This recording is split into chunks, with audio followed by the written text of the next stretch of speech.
Hello and welcome to Fullstack Mobile Application Development with React and Parse Server.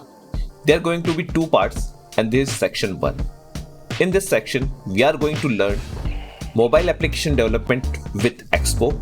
To manage our app state, we are going to use Redux Toolkit and going to learn 3 different ways to configure Redux Toolkit for different scenarios. To style our application, we are going to use React Native Paper. To navigate between the screens, we are going to use React Navigation. And in backend, we are going to use Parse Server with MongoDB database. Who is this course for? Anybody who wants to learn mobile application development with React Native. If you have basic knowledge of JavaScript, you can follow along. I am very excited to teach you full stack mobile application. And I hope you too. So let's learn. Okay guys, before start coding, let's try to understand what we are going to build in this video. Okay, so I'm going to open Figma and here is our application wireframe. So you can see there are 3 screens right now, pretty simple screens. One is for login, one is to get sign up or register, and once user register or login, we will move him to the home screen. Okay, so this is the plan for this video. In next section, we are going to complete the home screen with adding those tasks. We are going to create a form to add those tasks. Also, we will allow users to update their profile, username and password. Okay, so that's for the next video. But for this video, I hope you understand, and it is going to be pretty simple. First, we are going to start with coding in React Native. We will design these screens on React Native. After that, we are going to configure our Parse Server with MongoDB and integrate our mobile app with Parse Server. And after that, we are going to integrate login, register and logout functionality. So let's go to our command line. Here you can see that I have created the list of tasks we are going to do. So we have completed our first task by discussing what we are going to build. Next, before I start coding, I think it's a good idea to understand what is React Native. If you don't know already what is React Native, and we will type React Native here. So what is React Native? React Native is a framework which allows us to work with React to build native applications for iOS and Android. Okay, so you just have to write your code once. Okay, and after that you can create 2 builds. One will work, one can be run on iOS and other will work on Android. Okay, so if you go down and you can go ahead and read those things, get a better understanding. So basically this is the structure of our app. There will be a app.js component which will be the root component of our project, and there is this body component which will have some text. Okay, and here you can see we have 2 configuration, one for Android header and one for iOS header. If you want to show some kind of different header on Android and for a different kind of header for iOS, then you can create these kind of file, and that will be automatically detected by those devices and it's going to render accordingly. Okay, so this is the overview how React Native work. But what React Native provide is the core components. Okay, if you go and search React Native core components, you will find this link. If you click here, then core components, then if you go down, here is a chart. So basically React Native provide you these components: view, text, image, scroll view, text input, button, and etc. Okay, when this is going to render on Android, it's going to use view group and same view when it's going to render on iOS is going to use UI view. So view group and UI view are the native component for Android and iOS. And this is how React Native enable us to create native like applications. Okay, so it's not HTML which is going to render through web view, but actually these components are going to render the native components. That's why React Native apps are called native apps. Okay, so you can go through these documentation to get a deeper dive into React Native, how it works and all that. Okay, now let's go back to our command line and install React Native. So first of all, I will check this mark as what is React Native. Then now we have to create a React Native Expo project. And if we go back to the home page of React Native and we click on get started, you can see there are two options. One is Expo Go and one is React Native CLI. Okay, so Expo Go is a layer on React Native. It provides an ecosystem to React Native developers to build React Native app easier than compared to React Native CLI. It also provides with many stable packages. It provides us a Expo Go app which you can run on your mobile app, and you can run the development app on your mobile app to test how it looks on the original device. Okay, so there are many features to talk about for Expo Go. So let's go inside Expo Go website. expogo.dev, world most loved ecosystem of tools that help you to develop, review and deploy. Okay, so now with Expo Go you can easily build Android and iOS app as well as web app also. So that is really great. So definitely when you want to build a mobile app, you also need a web app sometimes in some scenarios. This is completely free, and you can start using it, building the apps and deploy the apps on App Store. That is completely free. Okay, so you can copy this and let's go back to our command line. Okay, so I'm inside projects. What I'm going to do is I'm going to create a folder, mkdir to create a folder, and I will name it do it. Okay, so our app name is do it. If we go on Figma, you can see do it app. Now I'll go inside do it, and we will have two folders inside. One is for app and one is for server. So let's install app first. So I'm going to use yarn. If you want to use npx, then you can follow this command. But if you are using yarn, then you have to do yarn create, then space, then expo dash app, and the app name. I will say do it app. So now it's going to create all the required files and folders to start the project.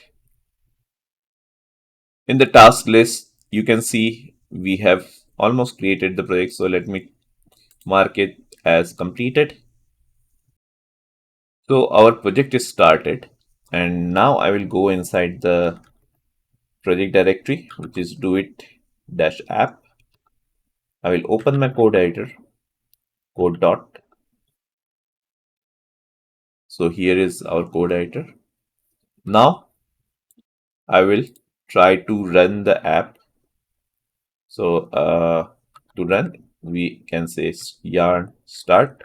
If you are using npm, then it will be npm run start.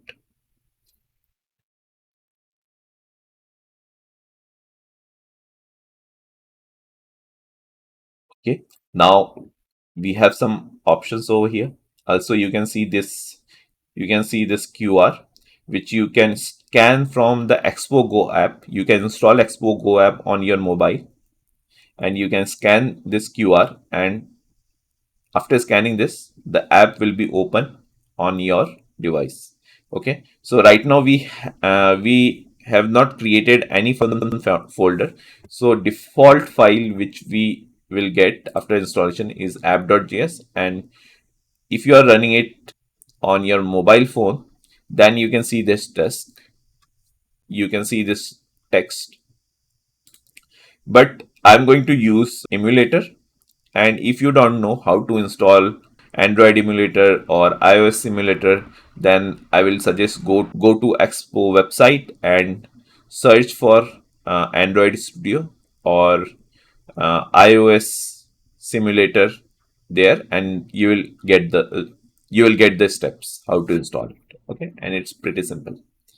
So I will press A to run the app in Android. So on Windows, sometimes it gets stuck.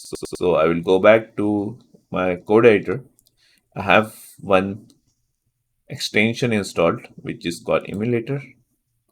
I will click here and view Android emulator. For this, I already installed Android Studio, and after that created these two emulators. So that's why it is showing me these two emulators to choose from, and I will click one. Now it is going to start our emulator.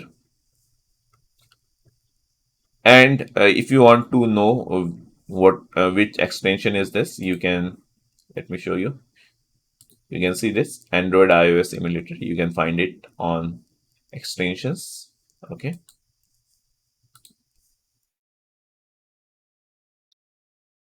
So now as we are on the simulator, I will go to Expo app. Okay. Now our command line is not able to trigger this to be open automatically. I'm going to do it manually. I will go back to my command line. As you can see, we have this QR code which you can use, or you can copy this. Okay,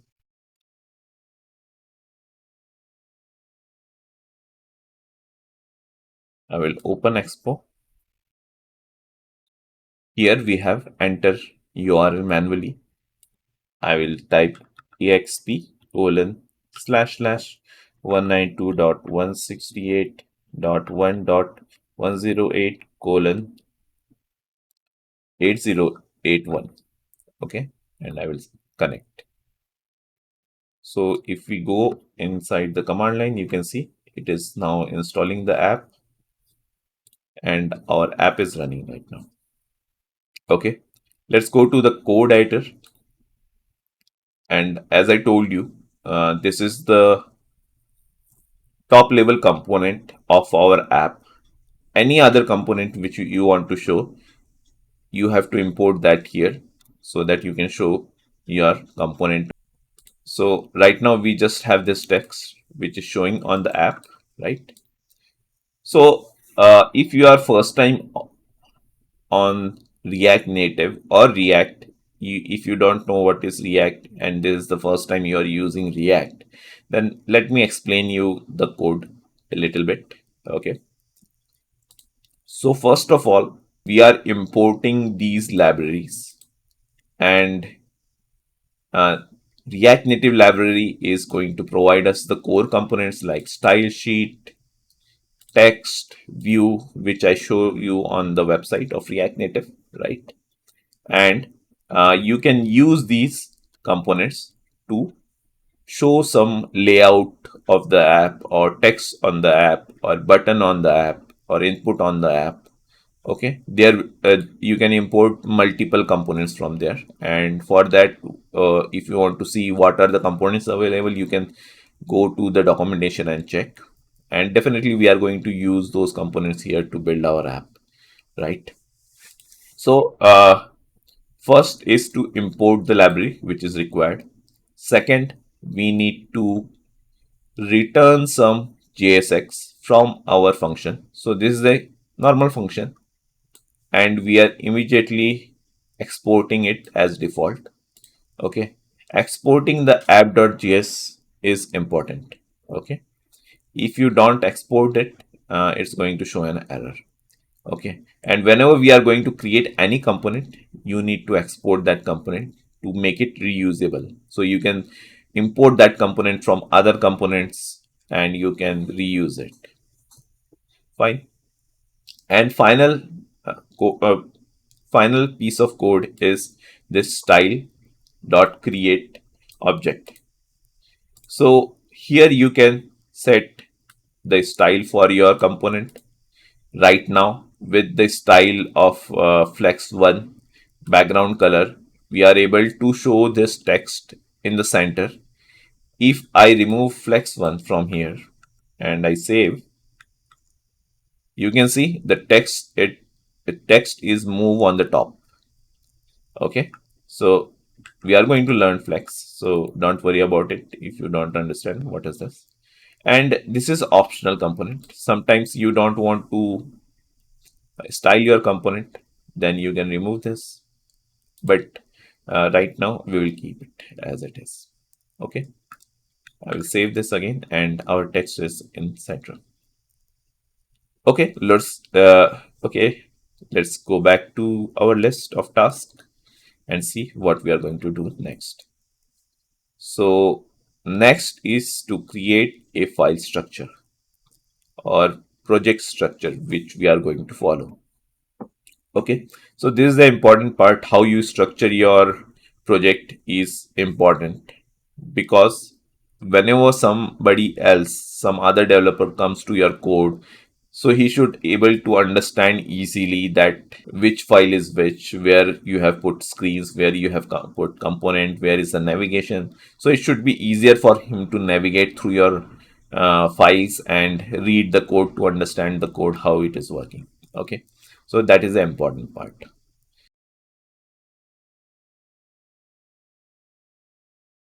Create folders in VS Code. I will click on new folder and I will name it SRC. So all the code which we are going to write, we are going to put it inside SRC folder. Okay. So inside this folder, I'm going to create a subfolder and I will name it screens. So the three screens which we are going to build in this video, we are going to create those files inside this. After that, we are going to create one more folder called components. One more folder, I will name it navigation.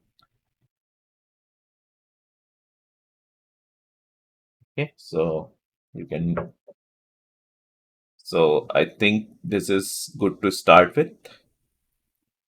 Inside screens folder, I'm going to create one folder named auth, and inside this, I'm going to create two components. One is login and sign up component. Okay, one more folder inside screens, which will be home, and I'm going to create home screen inside this. So let's start with home. I will click new file and I will say index.js. Okay, you can name the file if you want, like home screen, you can do that as well, but I like to keep my path concise, so I use index.js. So I just have to use this path /src/screen/home. Okay, and to create a component, I will say export const home screen equals to, I'm going to create a arrow function,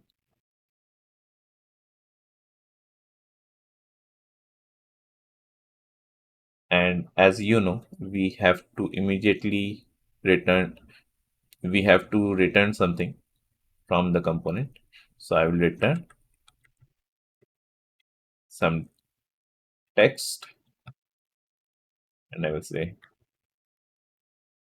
speak. Okay, but I miss one more step. Do you remember what? Always I have to import the libraries or import the components which we are going to use in this component.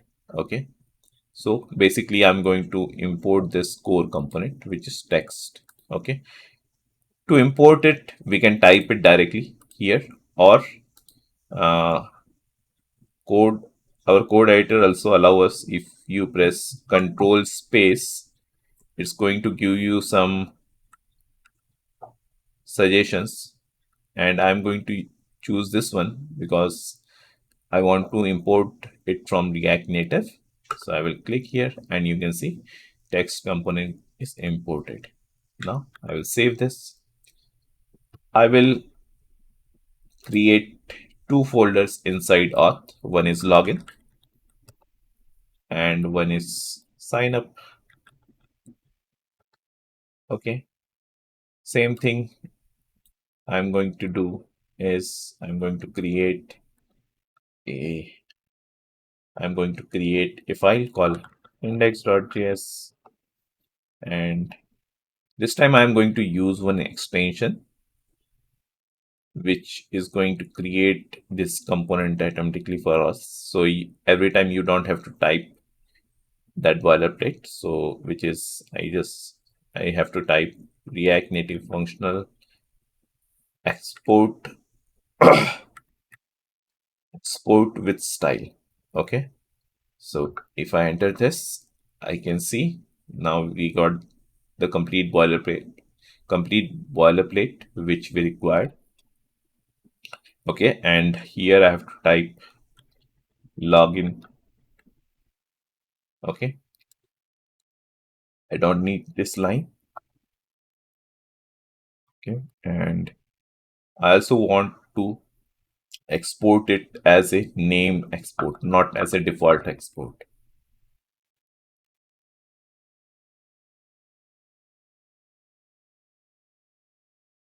Okay, so this is done.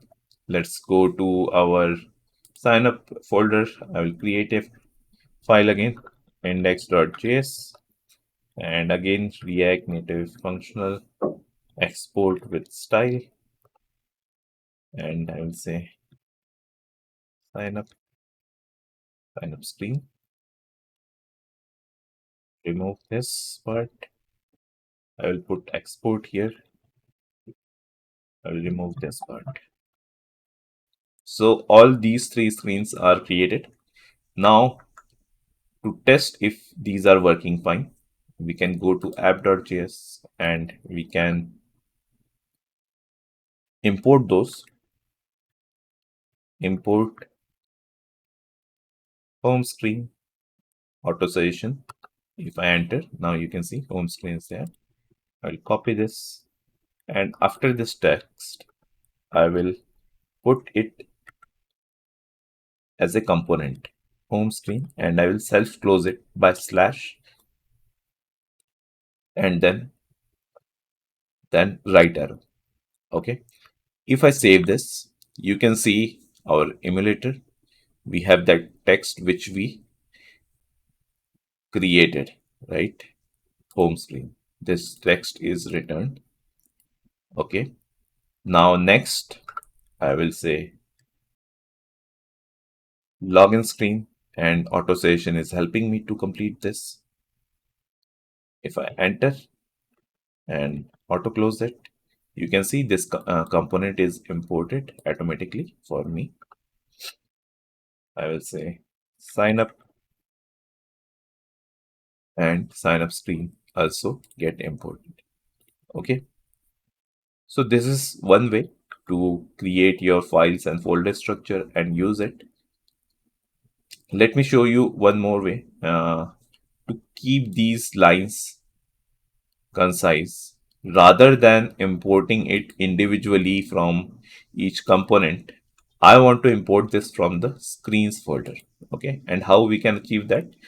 In screens folder, I'm going to create a index.js file. So index.js. So you have to make sure that you are inside screens folder, not inside auth or home folder. Okay. And then we have to export it like this, home screen from dot slash home. Okay. And export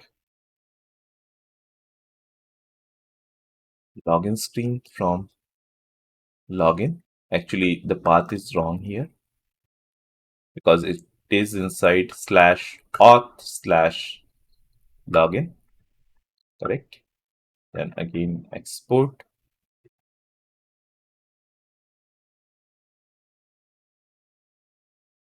sign up screen from auth slash sign up, and I will save this. Okay, so I forgot from here, so I will just put from, and now I save. I will go back here and I will remove these lines, and I will remove this home from here, and I'm just going to press login screen and sign up screen and save, and you can see we have the same result, right? So this is how I like to structure my folder. Okay, so now let's go back to our list and see what is our next task. So we have created the folder structure. Okay, so now exciting part is going to start. Now we are going to install React Native Paper, which is an awesome UI kit by Callstack. So for that, let's go to our browser quickly, and I will type React Native Paper, and here is their website. I will go to docs.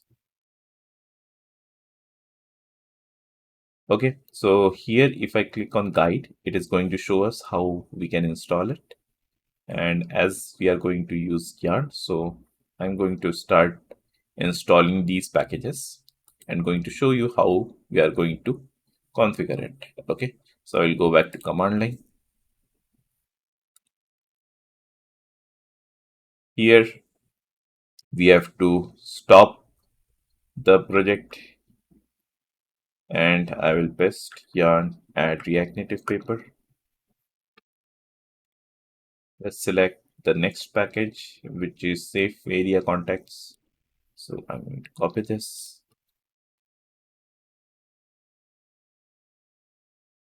Next. So we are not on vanilla React Native, which is React Native CLI project. And that's why we don't have to follow these steps. We just have to make sure that we have to add this line inside our babel config.js file. So I'm going to copy this from here.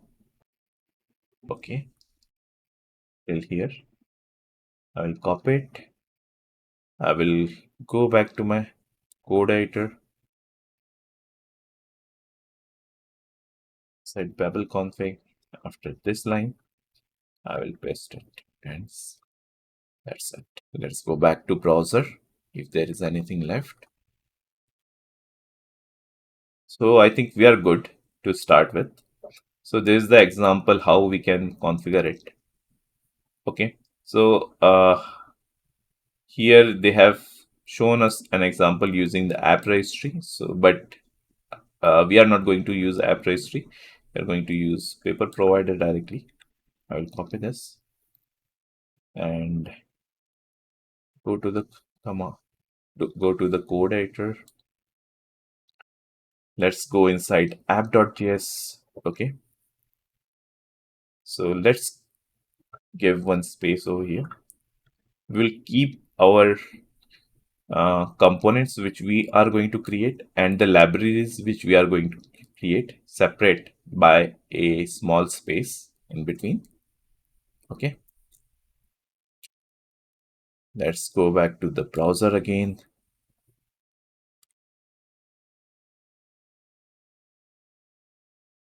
After that, we need to wrap our app component between paper provider.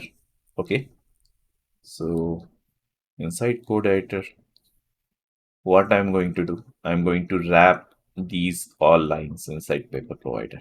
Okay, paper provider, I will close this. I will cut it from here and I will paste it here. Okay, our React Native paper is configured now. Now, if we want to test if our React Native paper is configured properly, first of all, I will go back to my command line. I will start the project using yarn start. I will go to the browser, and here we have components. We can click here. Inside component, you can see almost all the components which you can imagine to use in your app are provided. So I'm going to use text for now. So here are the multiple texts you can style in your app. For now, I think variant title large will be okay. So I will just copy this from here and go to main. Here still our emulator is not yet connected. So what I will do, I will click on the emulator and I will press double R. And now it's going to build a connect and build the app. All the configurations we have done should be here and there should not be any error showing at the bottom. If this is all right, then everything is good. Now you can see we have this text component over here. I will give a space and I will put that attribute variant large title here. But it's not going to work because right now this text component is imported from React Native. Now we have to remove this from here and we have to use the components provided by React Native paper. So I will say text and I will save this, and you can see our font is larger than the default one, right? So that is great. We have configured our React Native paper successfully to be used inside our app. So let's go back to the list. This is done. Next, we need to install React Navigation. Now, if you don't know what is React Navigation, but you with the name you can easily understand that is going to help us to navigate between the screens. So right now we have three screens. So React using React Navigation, we can easily navigate from one screen to other screen. And now we are going to see how to configure React Navigation inside our project. So let's go back to browser. I would say React Navigation. Okay. So you might be getting confused that this is React Navigation, so it might be used for React as well, but no, React Navigation only works with React Native. Okay, and there is a router for React apps. So I will click here. I will click on start, and now you can see the getting started page. If I scroll down, we have some packages which we need to install. I will copy. I'll go to command line and I will paste and enter. Go to browser. Next dependency. I will copy this command line. Previous package is installed. Enter. Copy what? Okay. So till now, as we are using Expo, we don't have to go through these dependencies. I will click on Hello React Native project, which is going to show us an example. But we need to install this package. Okay, I will install this. This is the final package.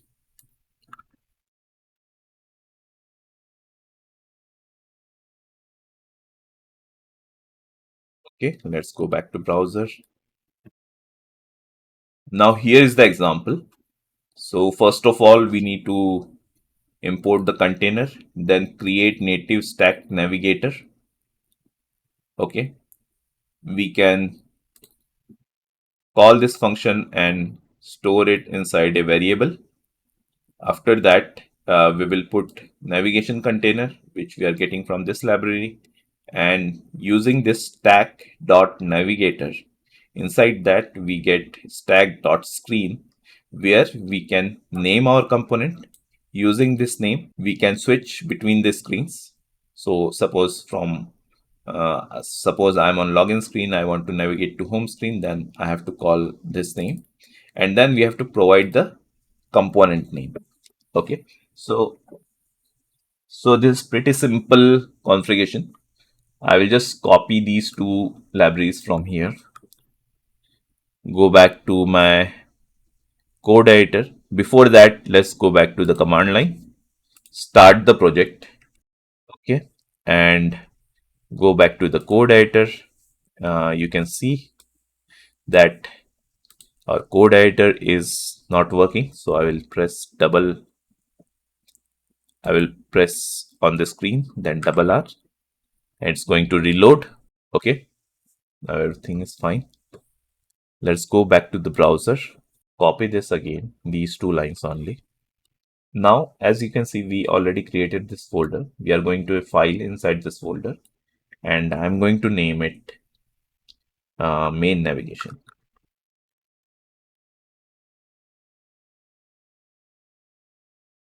Okay, if you want to use something like index.js, yeah, you can do that as well. Okay, so let's call it index.js. This is going to be main file, so index.js.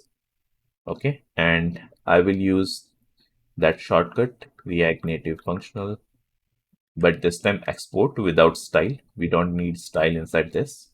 So, and I will name it main navigation, and I will export it as default. Okay, and we are not going to need any of the React Native or React library here. I will just paste these two lines which I imported. Okay, now go back to browser. I will copy this again,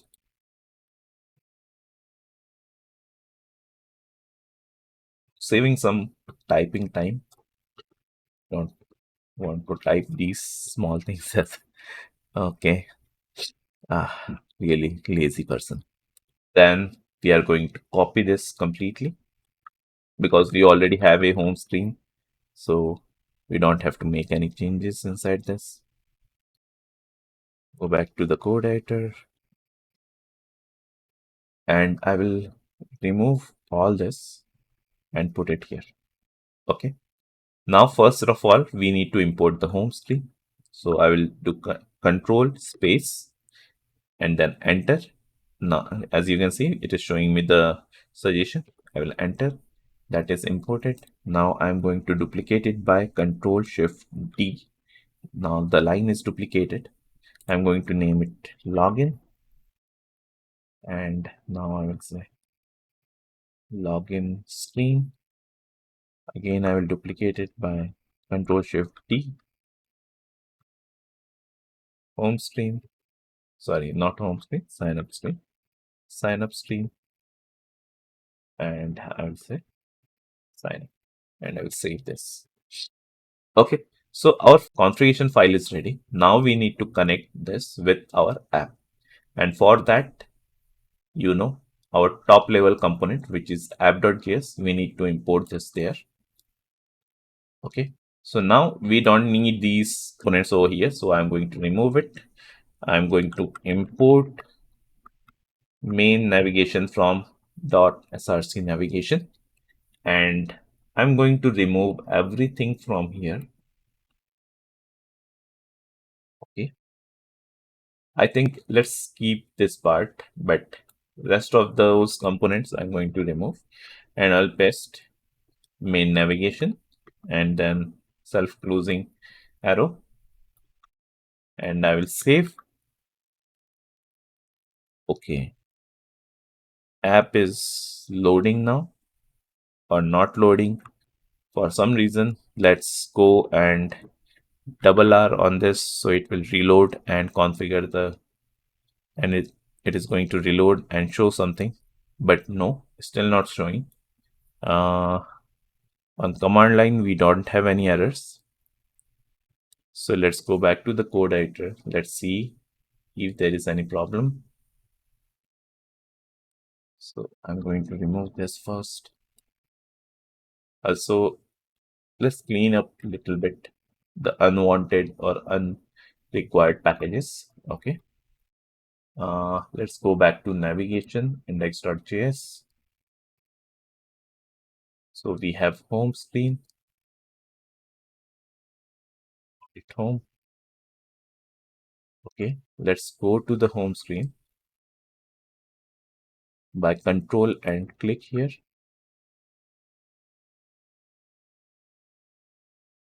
Here, okay. So, okay, I got it.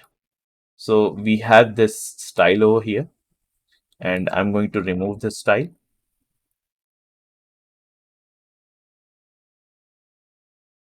Somehow that style is not allowing us to display the content from the home screen. Now here, now here we go. We have home header and the text. Okay, so this header is provided by React Navigation, and if you don't want this, we can hide that as well. And if you go back to the navigation file, if we want to see the login screen, we can just use Alt and arrow to move it at the top and save this. Now here on the emulator, we have to press here and double R to reload the app. Now we are on login screen, right? So right now we are doing it manually, but we need some buttons which we can click and we can easily navigate between the screens. Now let's go back to our task list and see what is next for us there. Okay, so React navigation is configured.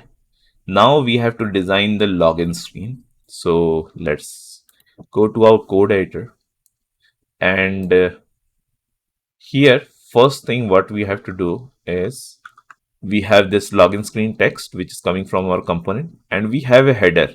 Now this header is created by React navigation, and if we see the design, it don't have any header.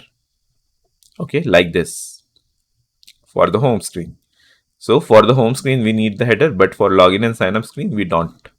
So let's go back, and what we have to do is we have one property for this which we have to assign into stack.navigator, which is called screen options. So we have multiple options provided by React navigation, but we are going to use single option right now, which is header shown, and let's set it to false. So we don't want to see the header. So I will save this, and now you can see our emulator immediately removes that header, and our text is residing at the top left corner. Cool. So now let's go to our login screen. Okay, from here you can see this login inside this page. Let's see the design once. So we have this welcome text, after that the app name, after that this login label, then two text inputs, after that a login button, and there is this text button. So if user came here and if he is new, then he can click here to switch to sign up screen. And if he's already registered, he can click here to move to login screen. Okay. So we'll create all this. So let's go back to the code editor. Let's start with the text at the top. So we'll say welcome. But we will try to use most of the components from the React Native paper, the UI library which we installed, right? So we don't have to do too many styling. We just have to use some layout styles to make the layout of our screen. So I will do import and text from React Native paper. Okay. So let's duplicate this by Control Shift D. I will say do it again. I will duplicate this line by Control Shift D and I will say login. Okay. Now after login, we have two text inputs, right? So let's go back to the browser and in React Native paper components, we are inside components. Here we will see for React Native, here we will see for text input. I will click here and here we have four options. One is flat, flat disabled, outline, outline disabled. So we are going to use flat. Okay. So I will just copy this lines, go back to the text editor and I will paste it here and I have to import it. So I will say control space and it is coming from React Native paper definitely. Let's go back again. So how this works is, so we are using react.useState hook to configure our text input and we are going to discuss about hooks later, but for now let me copy this, go back to the code editor and paste it here. Okay, we are getting this error, so I will just remove React and let's import use state from React. This is imported now. Okay, next let's name this username. Let's select this and I will Control Shift D to duplicate it and then we will have password. Okay, and I will save this. Now the error should gone and we have two text input over here and you can see how beautifully this transaction is happening. When we click, this placeholder is taking place of the label. So that's awesome. Okay, next is our button. So again, let's go back to the browser and we will search for button. We have this button over here.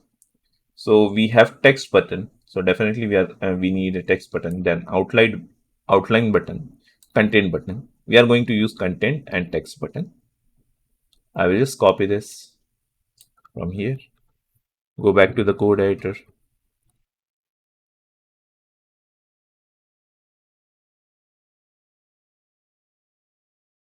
Okay. And rather using this camera icon, I'm going to use login icon. Okay. And let's keep this callback function as it is. And here I will say login.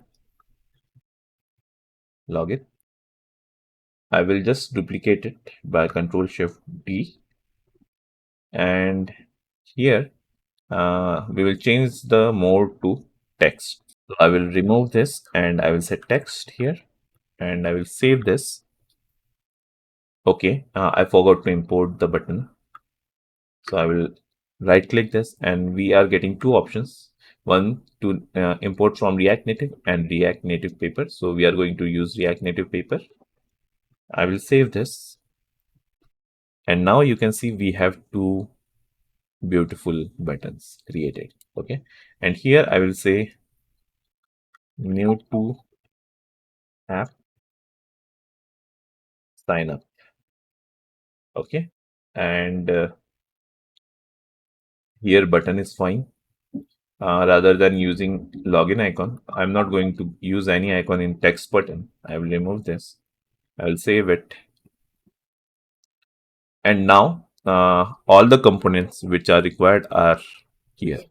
But still it is not looking clean like this one. Okay. So let's add some style to make this clean design. Okay. So it's not top-notch design, but a simple design, a clean one, right? So let's try to style this. So you can see our first component is view component. Okay. And as I told you previously, view component is kind of a div. If you know HTML divs, so it's kind of a div in a React Native. You can create layouts using view. Okay. And that's why we use view. And this is the topmost container, and inside that we have these child elements. Okay. So what I will do, I will give one property to this, which is style, and we need to mention where this style is coming from. So I will say styles, which is coming from here. And right now we don't have this style component, which I will call container, because it's going to be a top container for our component, right? So I will go to style and I will type container, and I will create curly braces. Inside this, we need to apply our style.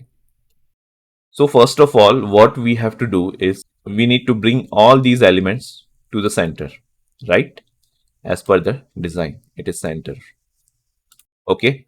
So to bring it to center, we need to allow our container to get the complete space it have over here. Okay.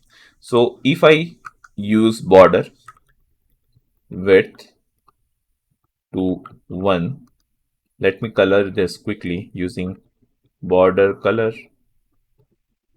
and I will use red, and I will save this.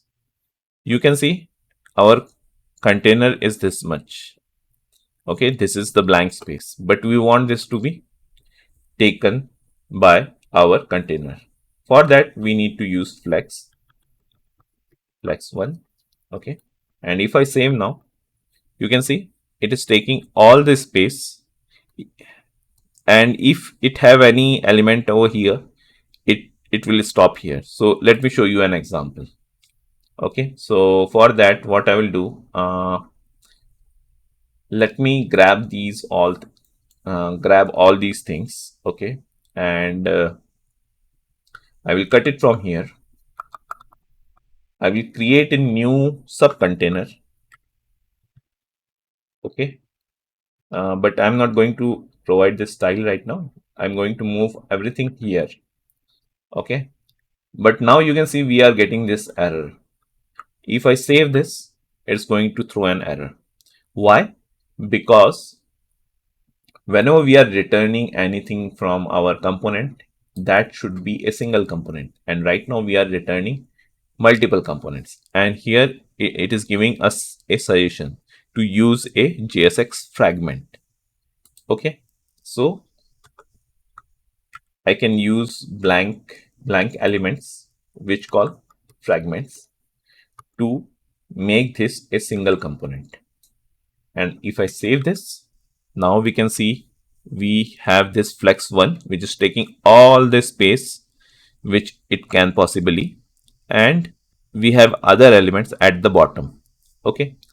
Now if I go here and give it a style, call styles dot subcontainer,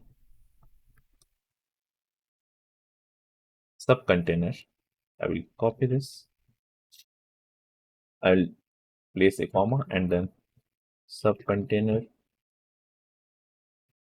Here if I give flex and save, Now the container and the sub container is taking the similar space. It is divided into two. If I want more space for the second sub container, then I can say 2. Okay, so it will divide the space into 3, and one space will be provided to the top level container, which is getting flex 1, and it will provide the twice of the space of this to the sub container. Okay, so this is how flex works. So we don't need sub container to be take all the space. What we will do is I'm going to move this sub container inside the container by selecting it and then alt and top arrow, all the lines inside container. Okay, I save this. It is automatically styled because of the prettier. Okay, but still it is not looking that good. We want to bring it to the center from horizontally as well as vertically. Okay, and for that I will go inside container and I will use align items to center. This brings our elements to center horizontally. To bring it vertically center, we can use justify content to center. Okay, and now it is trying to take as much space as possible for these elements. Okay, basically if we don't have these elements, it will shrink down more. Okay, so what we can do is to get at least 80% of this space horizontally. I will go to our sub container, and here I will say width to be 80%. Okay, let's use these borders also to understand it better. And if I save this, you can see now our sub container is almost 80% of the width, and that's why the component inside our sub component is taking all the space which is taken by sub container. Okay, so that is how we have to style our components, right? So let me remove the borders, we don't need it anymore. I save this. Now it is looking much cleaner, but we want that font size to be increased. Okay, for that let's go back to our browser. Here we will go to text, and I think title large will be good for our app name, and body large will be good for the label, or I think label large, we will use label large, and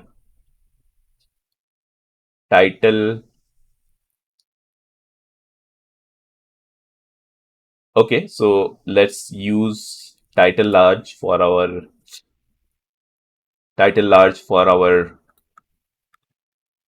app name.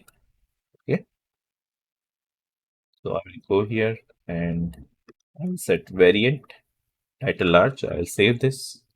Now it is bigger. I think we need little bit more bigger than this. Let's go with headline.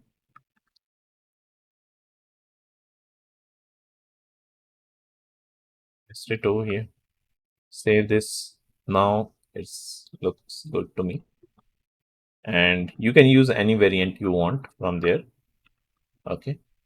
So I will copy this again, and I will use title large for this, or label large.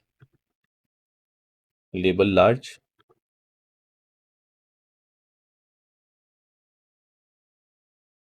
Label large. And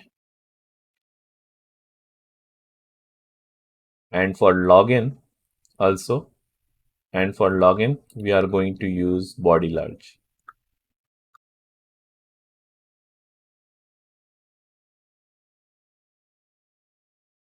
Body large. And save this. It's looking fine, but it is not centered. So I will just move this to the outer container and I will save this. Okay, now it's fine. Now we need some spacing between these components so it could look neater. So I will create a spacer style object, spacer, and maybe and I will use margin to be margin maybe 11. Okay, and I will copy this. I will go here,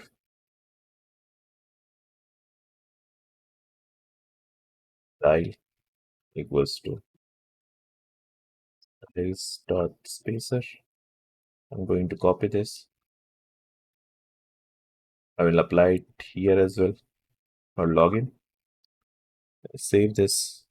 Now we have get some style because we are already getting a margin from top and the login, so I didn't give any space for do it, so it will maintain sufficient spacing. Okay, now I also want our login button to be square and little bit of radius. Right now it have circled, it have too much radius, so I will give some space again using spacer.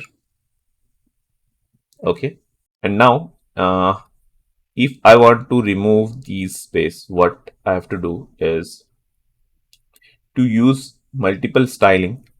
We have to use it as an array. So I will give box bracket here, and here again we will create an object and we are going to write inline style for this.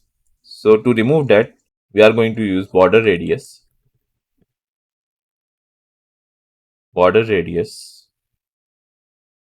to be 0. Okay, we don't want any radius, so radius is removed. Okay, so rather than 0, I will use 4.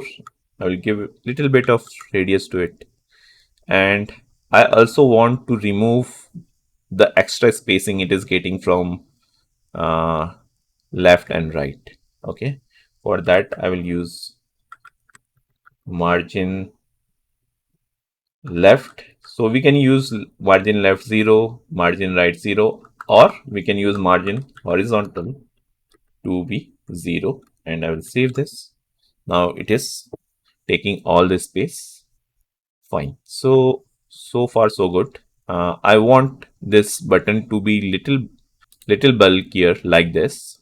Okay, as you can see, our text inputs are have much padding at the top and bottom. So for that, I will give comma again here and padding vertical. So it will give padding to top and bottom equals to 8. Let's try with 8 and see how it looks. It is looking too much bulky, so I'm going to use 6 maybe. Now it is looking fine to me. Okay, I want the same style for our text button as well, so I will copy this completely. I'll put it here and I will save this. Okay, and if you want, you can create a style at the bottom here to keep it dry. So let's do that. I will just remove this, and here I will say button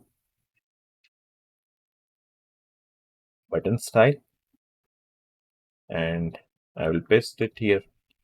Okay, I have to give this a comma over here. Now I will copy this, and now I can say styles dot button style, and I can use same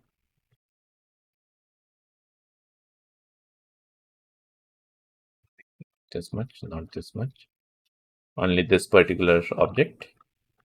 I'll save this, and now it is looking clean, right?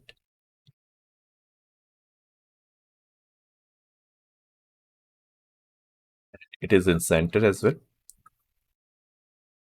Great. Now let's go back to the list, task list we have, and you can see we have completed our screen design for login button, for login, right? Now the next task is to create a reusable component for login and sign up screen. Okay. So what is a reusable component? If you don't know, if we are using same kind of elements for both the components, like if we go to design, you can see both login and sign up screen are identical, but only some text is different, button text is different. Okay, so there is not much difference between these two screens. So we can create a single component and we can import those both those components here and provide prop which will help us to show this text when we are on login screen and show this text when we are on sign up screen, and similar for the buttons and this text button as well. Okay, when he clicks this button, we want to run the login script, and when user click here, we want to run the sign up function. So let's see how we can achieve that. Okay, let's go to our text editor. Okay, now to create a reusable component, what we will do first, we are going to create a new file inside components. Okay, so all the reusable components we are going to put inside this. Okay, now let's click on components and create our file. Else we can go with the same structure we are following. I'm going to create a folder and name it auth component.js, and inside that I'm going to create an index file. Okay, in components I'm going to create a index file as well. From here we are going to export all our components which we are going to create here. So we will have a single path to access our components from different components. Okay, we will first go to auth component index.js file. Let's use our shortcut React Native functional component with style, and let's name it auth component. I'm going to save this. Okay, I will go back to the login screen. Okay, and I'm going to copy everything from here till here. I will cut it. I'll go back here. I'll go back here. I'll paste it here. Then we also have styles to copy. So I'll copy from here to here. Rather than copy, I will cut it. Go back to auth component. Inside this, I'm going to paste it. Not like this. So I will create a new line first and then paste it and save this. Okay. And finally, need to bring our use state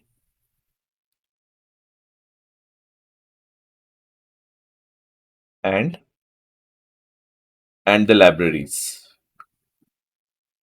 I'll copy it because we are going to need few libraries over there as well. I'll paste it over here. Okay, and I will save this. Now we are exporting this, so I'm going to remove this default export. I will go here and I will export from here. I will copy the component name, go to login, and here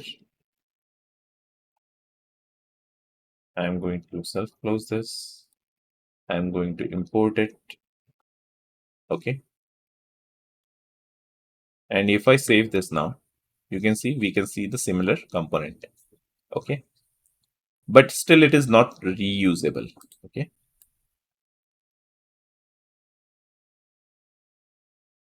So we need to make it reusable. But before that, I'm just doing some cleanup. Unused libraries and variables, I'm going to remove that. Okay. Next, as we said, we are going to export all our components from this index file. So I'm going to do export curly braces auth component from dot slash auth component. Okay. So I created a folder name with .js. So I need to remove that, rename it. Okay. And I will go back to login screen and I will remove this line. I will do control space, enter. It's going to import our component. And if I save now, everything is running fine. Okay. So now let's start the steps of making it reusable. Okay. So let's understand the structure of our app first. Fine. So I will go to Figma. I will minimize this in this clean screen.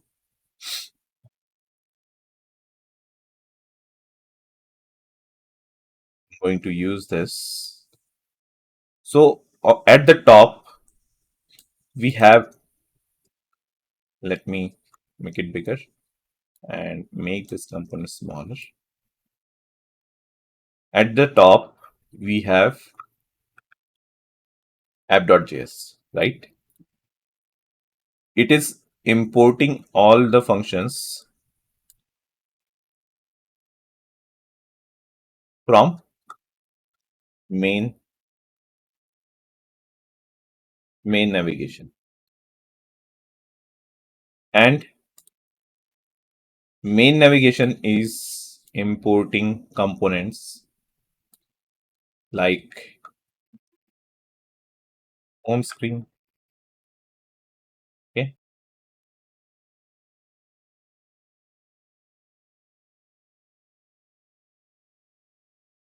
Home screen, login screen,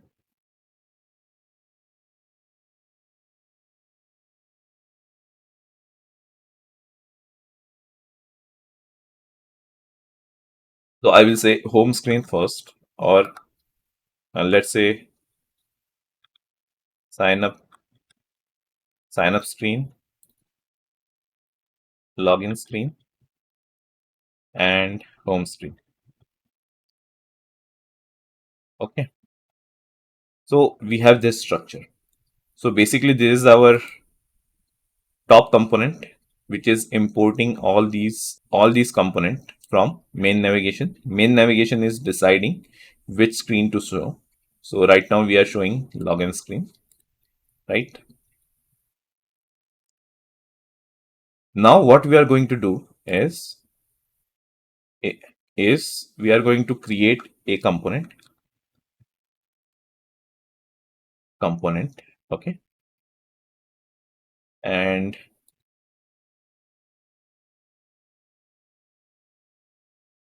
auth component, which is going to show sign up screen as well as login screen. Now on login screen, we need to show the login text, the button which is login. Also, we need to run the login function when that button is clicked, right? So React allow us to transfer the data to parent to child. Okay. So app.js can send data to main navigation. main navigation send. I can send data to screens, and screen dot send data to auth component. Okay, using props. Okay, so first of all, we need to decide what are the properties or props we need so we can create a reusable component. Fine. So let's go back to our code editor. Here, I will create a new line. And here, first of all, we need a different title. If we go back to our design, let me bring this here only, so it will be easier for us to navigate between. Okay, so first of all, we need to show login and register on sign up screen. Okay, so we have to create a property called title. So let's go back to the code editor, and here I will create a new line, and here I will give a property name called title. And from login screen, we definitely want to send data called login. We definitely want to set the title as login. Next, if we go back to the design, we can see this title from login screen. Then we can use the same text here as well, but here we have some different text. Let's go back to code editor, and I will say, so let's name this property, which could be switch button title, because we are going to switch between the screens using that. And let's name it new user, then go to sign up. Right, so let's save this, and let's check if this is going to work for us or not. Okay, so right now we are getting this error because of we forgot to import this. So I will control space and enter, and it's going to import it. I will save this. Okay, let's go to auth component, and here we can accept those prop as an argument as props, and then in the place of login we can use props dot title. In the place of this text we can use we can use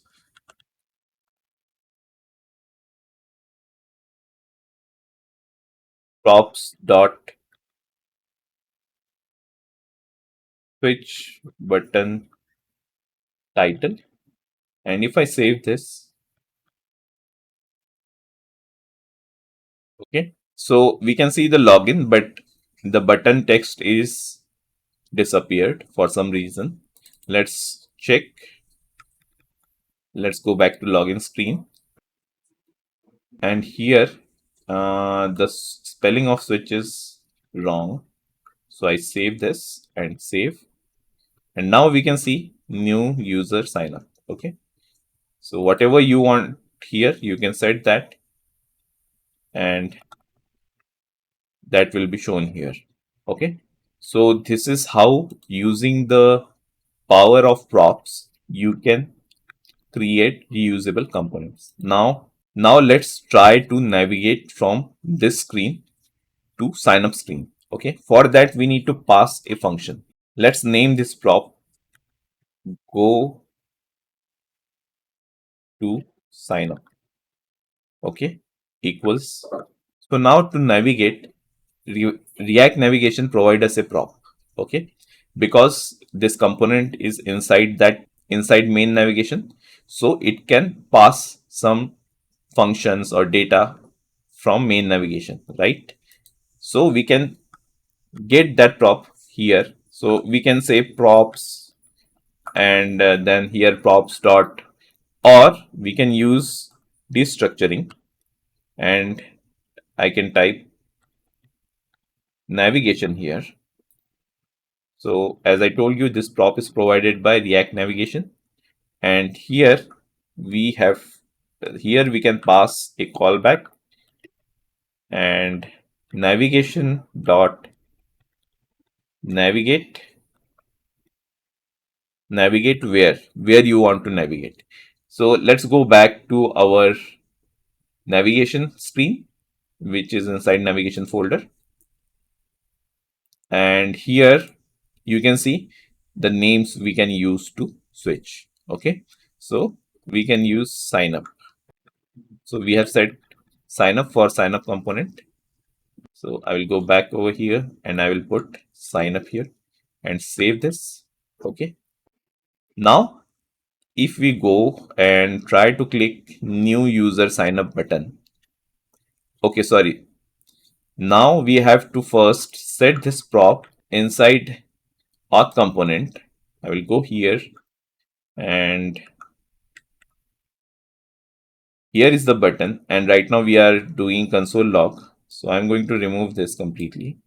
I'm going to pass that code to sign up, and I can say like props dot, like we are using for all the all the all the props here, as prop dot title, prop dot switch button title, and same I will use prop dot go to sign up, and I will save this.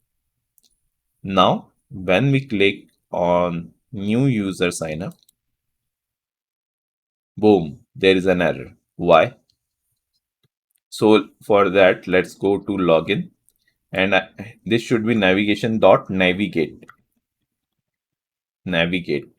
Okay, save. Let's click now.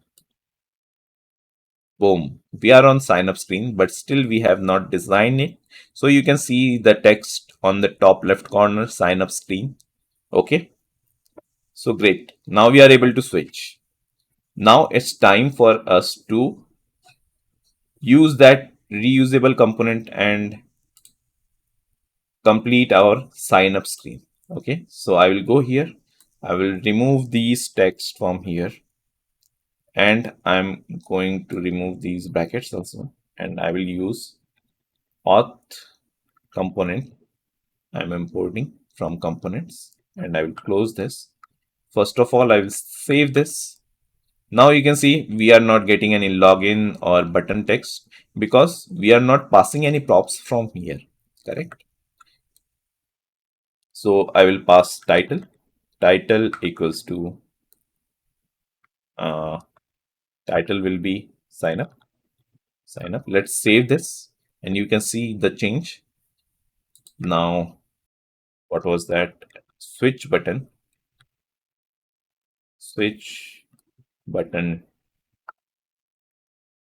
title equals to, so that button title should be, let's go to design and check, it should be already registered login. Okay,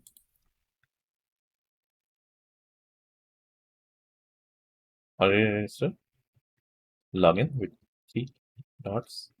Save this. Okay, you can see our button is back, and my friends, this is how we use reusable component. Okay, so uh, let's clean up this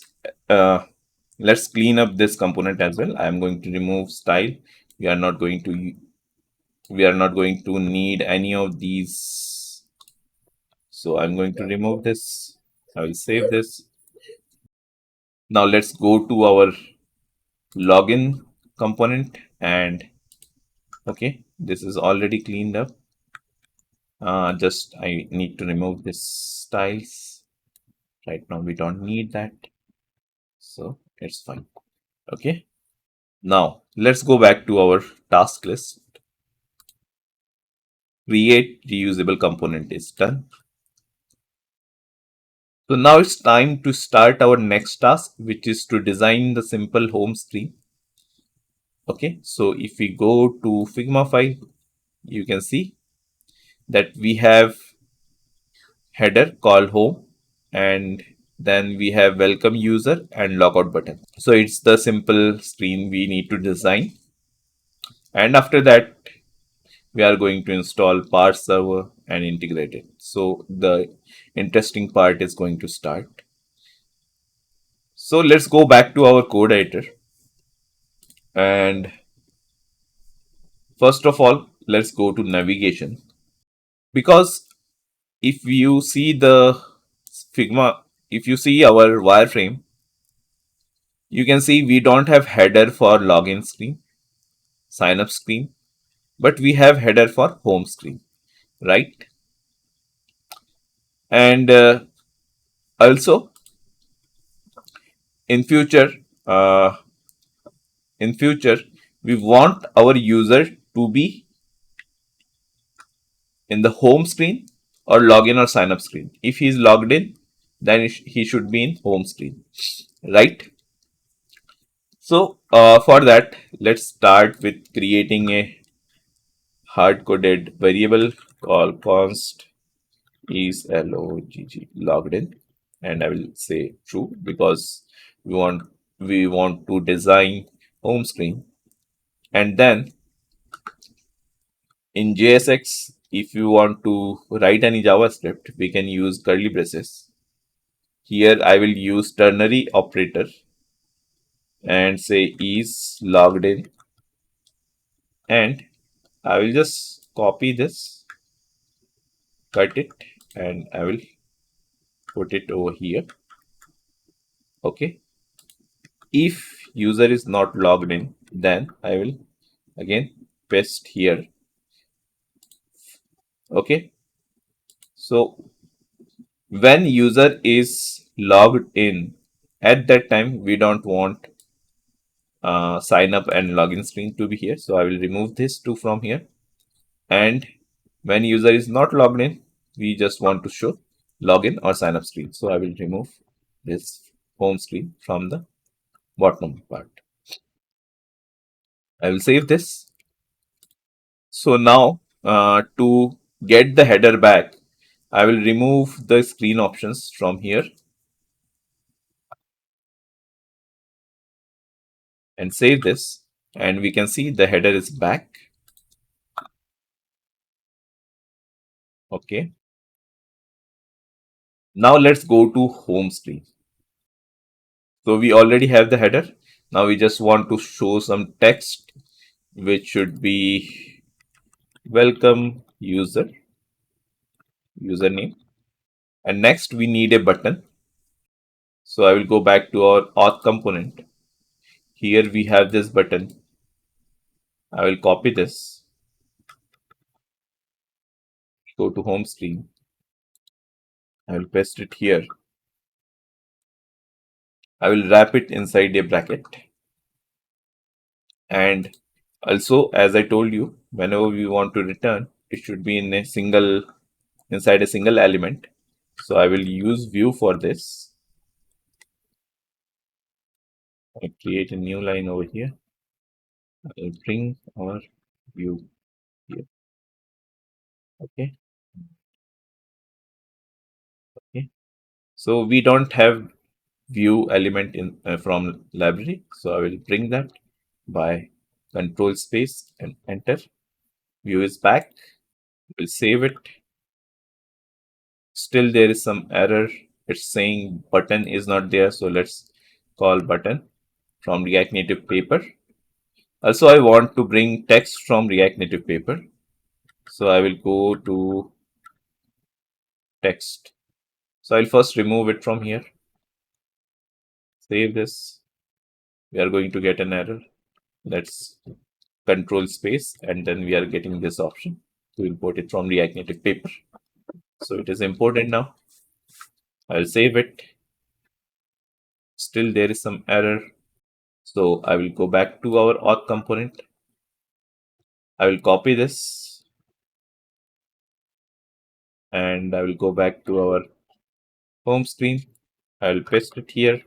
I need to import this from our React Native library. And we don't need any container. We just need the spacer and button style. Okay, so I will just save this. And now you can see our button is there. Okay, let's see the design once again.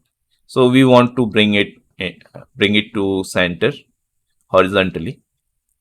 For that, let's go back and I will create a container now. Container object. Inside that, I want to give some margin horizontally from left and right. Okay, let's say maybe 10. So 10, and then let's copy this container. Styles equals to styles dot container, and save it. Now it is fine. Now it's look better, but I think if we give 20, it's look much better. Let's bring our text to center by align items, center, and save. Okay, now we want to bring our text to center. So I will go and provide a style to our text by styles dot title. Let's create title, and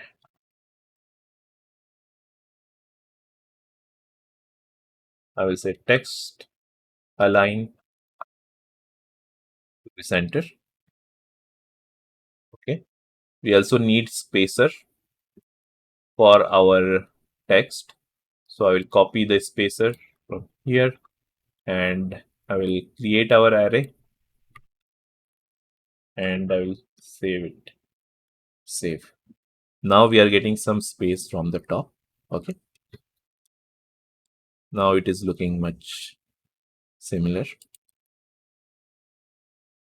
I think I will increase some size of our spacer and I will say 16. Okay.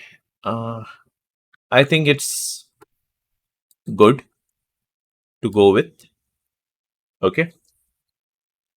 Now let's go and see what is our next task. Okay, before that,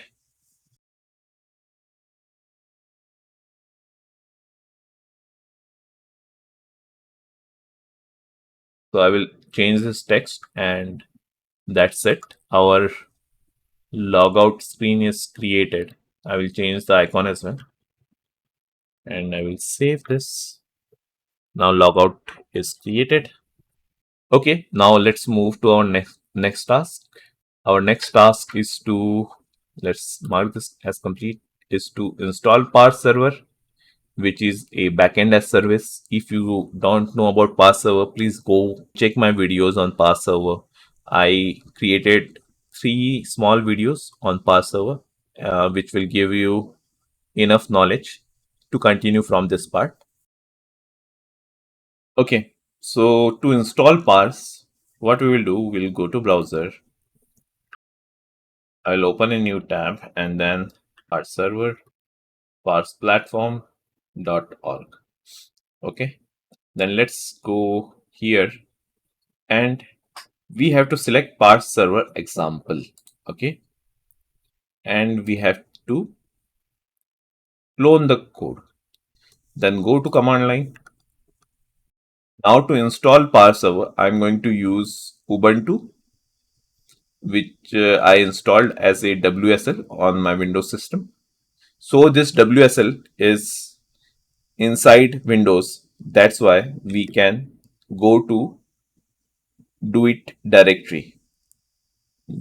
So basically all the drives are mounted into mnt /d slash projects. Sorry, it's code inside projects, and I will and then do it. Enter. If I ls, then you can see we have a folder named .it app. Now we want to install the server. Okay, For that, I will use git clone and the git repository link, and I want to store it inside the server. So I will create a folder named server. So all the files and folders are going to be stored inside a folder named server.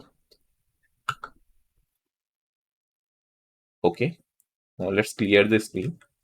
Now let's move into server. Here we need to install the node modules. For that, I'm going to use bun. So if you don't know bun, bun is a new package manager, runtime, bundler. You can go on bun.sh and you can learn more about bun. And bun is very fast compared to all other solutions right now out there.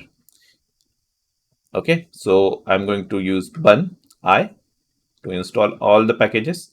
Before that, I will remove the package.log file, package log.json file, enter. And now I will do bun I, enter.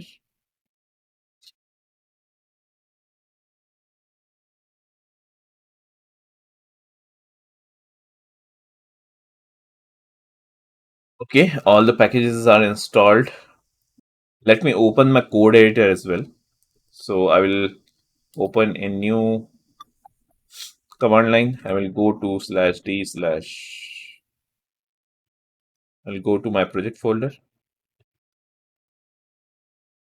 and I will open the code editor. The code editor is open. Okay. Now here the important file is index.js file where we have all our configuration inside config. Okay. Also we have cloud folder where we can write cloud functions. Okay. So there are some sample functions are provided. Now it's time to connect our MongoDB database. If you are using a local database, you can provide the path over here. But I'm going to use MongoDB Atlas. So let me copy the URL, and once I copy that, I will create .env file here, and I'm going to grab this process.env. So this is environmental variables which going to detect this file, and the path we are going to provide here will be detected by this configuration. Okay. So in this video, I'm not going to show you how to do the configuration. Please check the other video for Parse Server where you can see how to add MongoDB, how to create your account in MongoDB Atlas, and how you can add that. So I added my MongoDB URL there, and now if I go back to the command line and go to the Ubuntu command line, okay. So here we can see there is some error from MongoDB. Okay, we also have some deprecation warnings.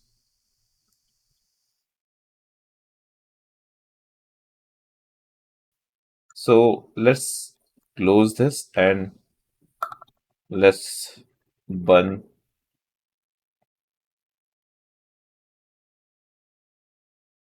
Let's do bun run watch again.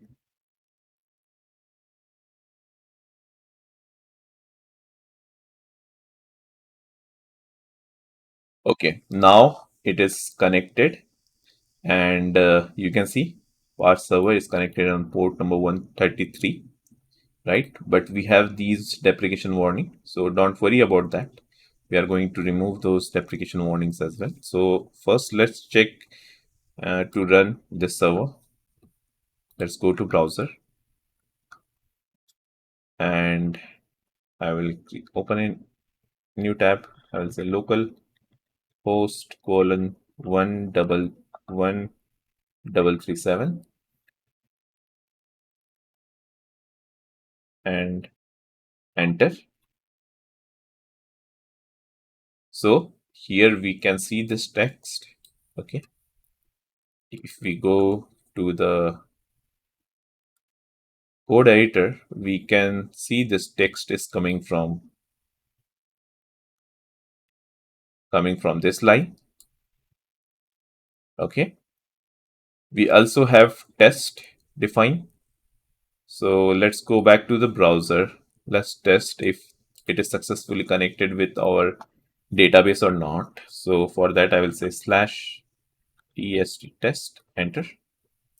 Okay. I will click on post. So it's successfully created this object in our database. We fetch that particular object because there is the object ID. You can see both are same. And finally, we are going to test the cloud functions, which is inside cloud main, which I shown you. I'll click here. We can see the result is high. Okay. So if we go back to the code editor, here you can see these functions, and this function hello is returning high. So this is what we get. We can say hi parse server, and I will save this. Okay, so I will just do rs, so it will reload our server, just making sure that everything is updated, including our cloud function. Okay, now let's go to browser. Let's reload this once. Then again, we will try fetch and test. You can see hi Parse Server. Okay, so it is coming from that cloud function. So we are going to learn about cloud functions later.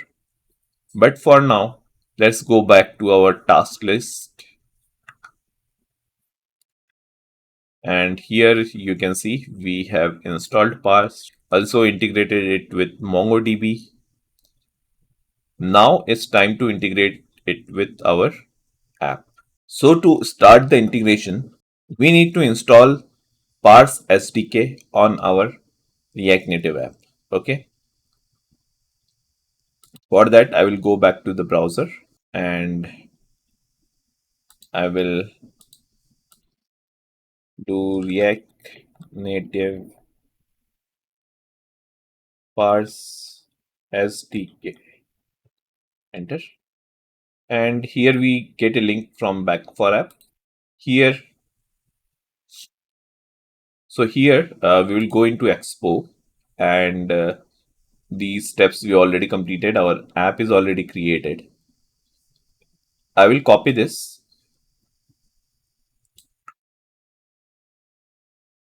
Okay, and I will go to the command line. So first I will stop our React Native server. Okay, and here I will use yarn, add, and these packages. So first package is parse, which is the parse client SDK. After that, we have async storage. So these two packages we need to install. I will enter. Again, I will go back to the browser for the next steps. So after installation, so these are the steps for the back for app, but we can skip those. Here we have to import parse SDK from parse React Native and async storage. So I will go to my code editor of React Native. Okay. So right now we have two VS Code open. So always check if you are on the right one. So do it app. So there's where we need to do the configuration for app. So I will go to parse.js. I will remove unwanted library first. I will go and paste these two libraries. Go back to the browser again. And now we have to initialize the SDK, and we have to provide the application ID and JavaScript ID. So JavaScript ID is optional. If you want more security, then you can go for it. But for our project, I think just app ID is fine. I will copy these two lines also. Sorry, I'm going to copy all these lines. Code editor, and I will paste it here. Okay. So what is our app ID? For that, we have to go back to server code editor. Here we can click on index.js. At the top on line number 10, you can see this config object. Here we have my app ID, which is the app ID for our server. And I will copy this. I will remove this and I will paste it again. My app ID, and the path needs to be this one, localhost http localhost 1337, correct? So if you want, you can go to your browser to just cross check.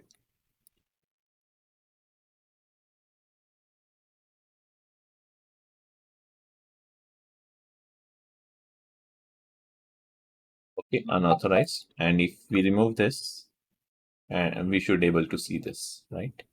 So let's go back to the code editor.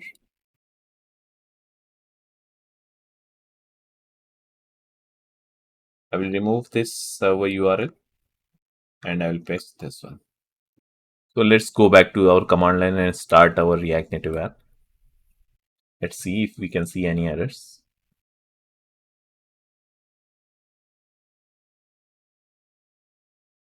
Okay, it's running now.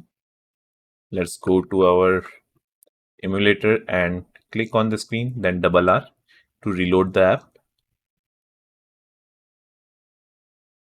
So if you are seeing any error here, you might have done some mistake while writing the code. Please go back and check your code, compare it with my code and see if everything is same. Okay. Else, let's continue. Let's go back to our task. So we have integrated our Parse Server with our React Native app. Okay guys, now is the time to install and configure Redux Toolkit. Okay, so Redux Toolkit is a state management library. Help us to manage state of our app centrally. Okay, so let's go ahead and install and configure it. And after that, I will try to explain that how it helps us to fetch the data, store the data in this, and whenever there is a change, it re-renders your component, okay, to show that change. So let's go to the browser. I will go and type Redux Toolkit. Okay, I will click on Get Started. So here we are on the Get Started page of Redux Toolkit. Let's click on Quick Start. Okay, and here are the packages which we need to install to configure Redux Toolkit. So I will go back to the code command line. I will close the app. I will do yarn add and the package name Redux.js Toolkit and React Redux. Okay.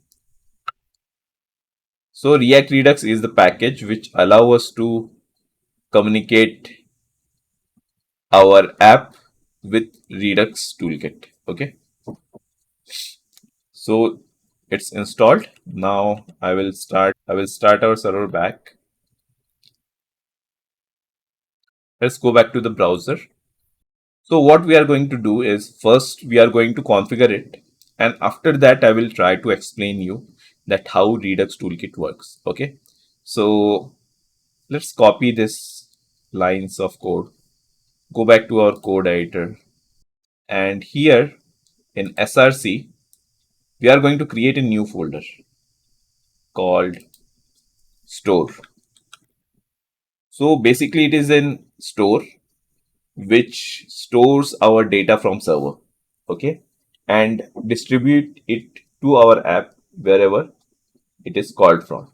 So inside this store, I'm going to create a index.js file, okay, and paste the code over here, okay. So basically this is the main store file, and now let's go back to the browser, see the next steps. So the next steps are we have to configure the store inside app.js. So our app.js will know that, okay, this is the store which we have to use. Okay, so I will copy these two lines from here. I'll go back to our code editor. I will go to app.js file, and here I will remove this comment. I'll just keep it. I will just keep this one. Okay, and after this, maybe after React Native paper, I will create a new line and I will copy it here. Now we know that we have created the store inside the store folder inside src, correct? So what I will do is I will just change the path dot slash src slash store, right? Now we have to wrap our components inside the provider store equals to store, and we will close the tag and I will save this. Okay, so you can see on emulator there is a small error. Okay, it's not connected basically. So what I will do, I will just click here, double R to reload. It's going to reload. Let's go back to the browser and see other steps. Okay, now it is asking us to create slice. So basically slice, you can assume it as a slice of a storage. Okay, and suppose our app have multiple parts, like there will be a part which needs to store the user information. There will be a part which need to store the user task. So in our app, we have two kind of data. One is the part where we need to store the user information, and second part where we need to store the task list, okay, which user is going to create. Okay, so you can imagine slice as a part of the storage, okay, and you can use that slice to store that part of data inside store, and whenever you need that, you can call that particular slice and you can get your data. So what I will do, I will again copy this complete example, okay, and I will go back to our code editor. Here, I'm going to create a folder called slices, and inside that, I'm going to create a file, and I will name it slice. Okay, so basically, we are going to store the authentication data, which is required by the logged in user. And here I will paste this example. Okay, first we are importing the create slice from Redux Toolkit. And after that, here we have to set a initial state. What data you want to store in this slice. Okay, so we are going to need the username. Okay, initially it will be empty. After that, we are going to need is logged in to false. So definitely when user will come on our app first time, he will not be logged in, right? That's why it will be false. If there is any error while login or sign up, and we will catch that over here. Okay. And now here we have to create the slice. Let's name it auth slice. Okay. Then create slice and configuration object. Let's name it auth. Okay. And now we are calling the initial state, which we have created here. And then we have reducers. Okay. So for now, I'm going to remove these reducers, and all these reducers will give us actions. Okay. But for now, we don't have any actions. So I will just comment this because later we are going to need it. Okay. And now we are going to export a reducer. This reducer need to be import inside store. Here we can say import com dot slash slices slash auth slice. Okay. And we need to pass this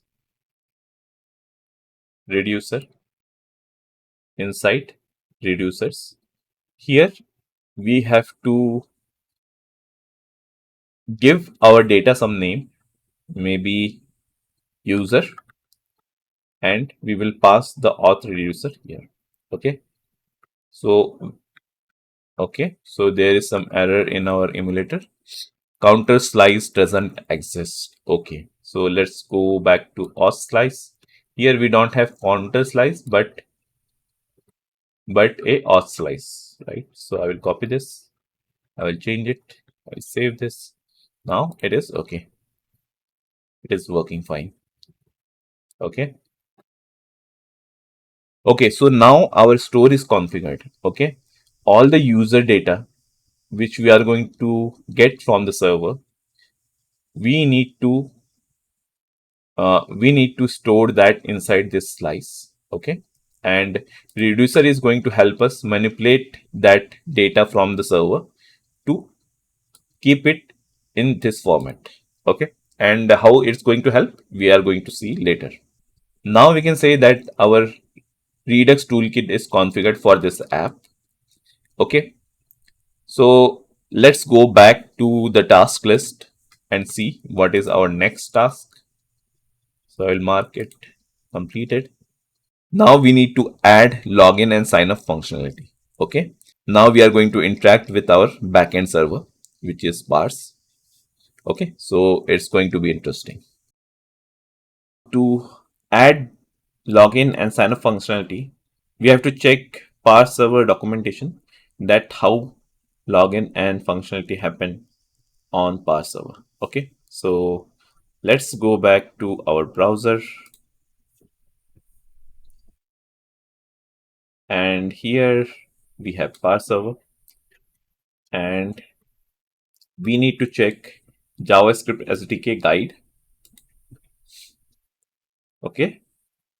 So we already import Parse for React Native. Okay. So let's click here on users. And here is the method to sign up a user. First, we have to initialize the class parse.user, and then now on this variable we can pass .set user .set username is the key and value. Again, set password, value, and then email. But for our scenario, we are not going to use email. Okay, just to keep it simple. After that, in try and catch, we are going to call sign up.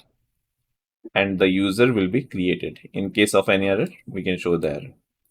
Okay, now we have to think in which file we are going to call this method to sign up, right? So you might be thinking that uh, because we are uh, because we are going to store the data inside the state, so we should call it from our slice file. That's not correct. Slice file is not used for asynchronous method. Okay, because we are going to fetch data from the server, and we don't know how much time it will take to respond back. So we don't have the option to use async await here. Okay, so always remember, we just write synchronous code inside our slice file. So where we are going to write our asynchronous calls, where we are going to make our asynchronous calls. Okay, so for that we have thunks. I'm going to create a new folder here and I will call it thunks. Okay, and inside this I'm going to create a file, and I will name that file auth thunk.js. So Redux Toolkit provides us with a library called create async thunk. Okay, and we also need parse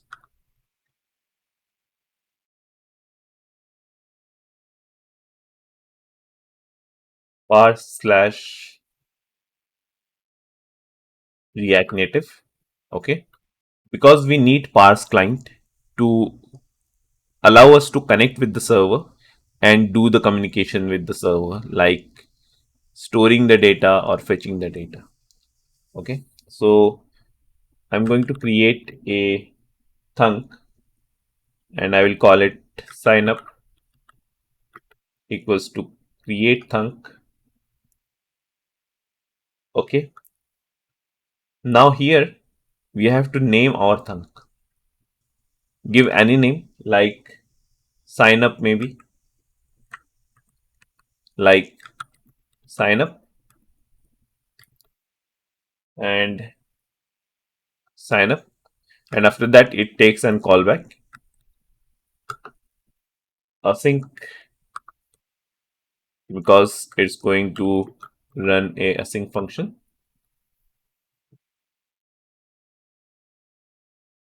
But it is recommended to name our thunks like this: user slash sign up, user slash login.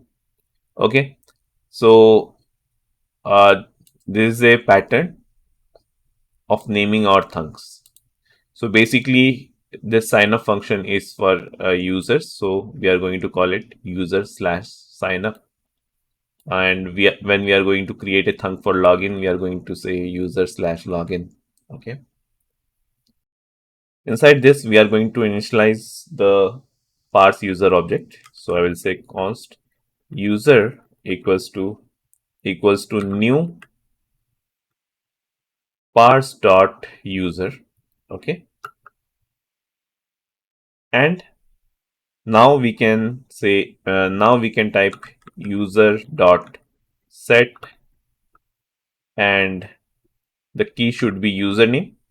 Okay, because username and the value which we are going to get from the form, right? So to get the values from the form, we need to pass an argument. So I'm going to name it user.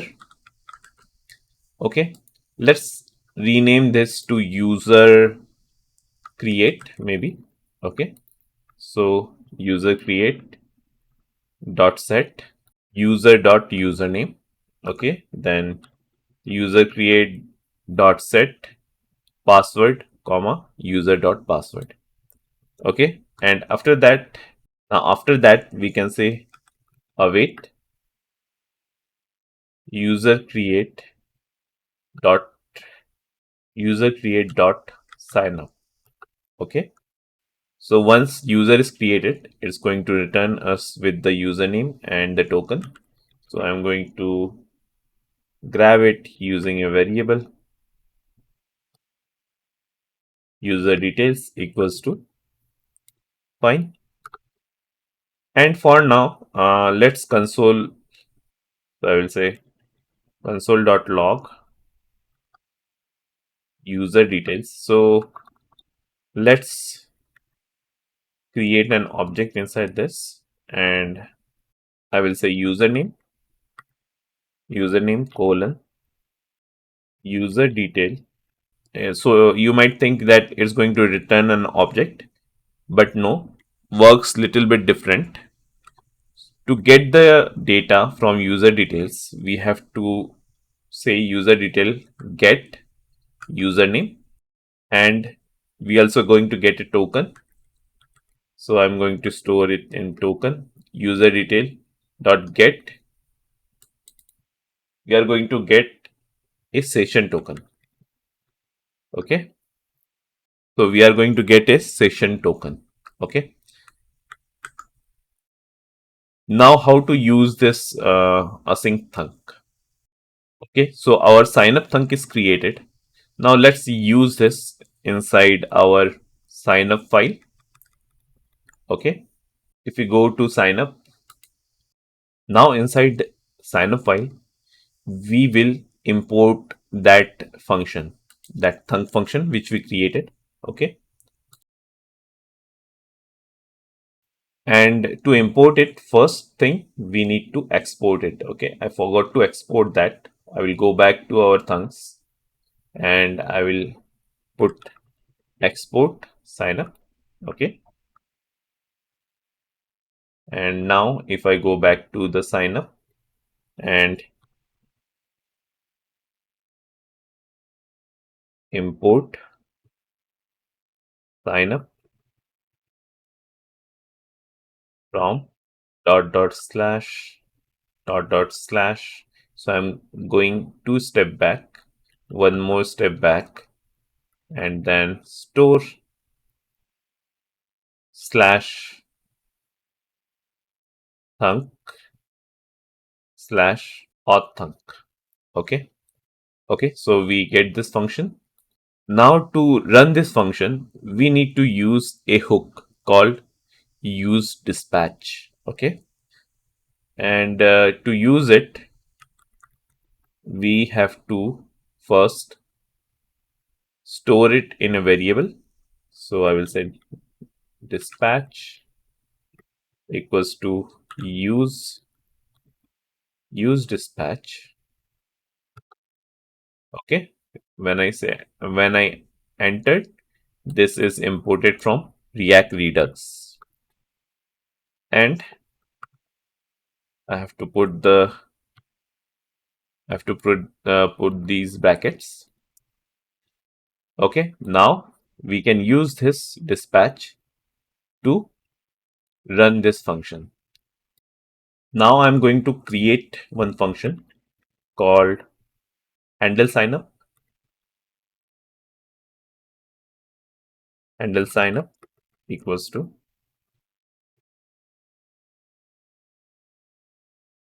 dispatch signup, and we need to pass username and password. Okay, and we need to pass that argument here as well. Okay, so I'll just copy this and pass this here. Okay, handle signup. Now we need to pass this function to auth component, right? Because we are using this auth component as a reusable component. Okay, and for that I will create a new prop called auth handler handler auth handler equals to, I'm going to pass that handle signup function. Okay, and I will copy this prop. I'll go to auth component. Now, as we are getting the props over here, we have to find this button. And here, first of all, I will change it to props.title. So that button will show sign up when this component will run from the sign up screen. And second, here we have to pass auth handler. Okay, so I will just remove this part, and inside the curly braces, I'm going to pass props dot auth handler, and we have to pass user name and password. Okay, so this might be getting little bit confusing. So as we can see, we don't know where this username and password will come from. This need to be come from these two text inputs, but we haven't set these text input to grab username and password, right? So what I'm going to do first is I will switch to our sign up screen, and for that I will go back to navigation. And if you remember, we have created this variable called is logged in, which is true, and now I will make it false and I will save this. Now we are logged out and we are on the login screen. Okay, now if I want to go to sign up screen, I will click here. Let's go back to the auth component. Now let's think that how grab username and password and pass it to our function auth handler. Okay, so whenever user will type any username and password over here, we need to grab those username and password and keep it somewhere. So when user will click the sign up button, it will grab those username and password and send it with this function. Okay, so for that, what I will do, I'm going to use state. So here how text input works is we have value and on change text. Okay, so value is something like if you want to show some default value here for username, we can type it here, maybe username, and save this. You can see that username is showing. Maybe if I type my name here, it will show Himanshu here, right? So value is set for text, which is provided by use state hook. But we will change it to username and set username.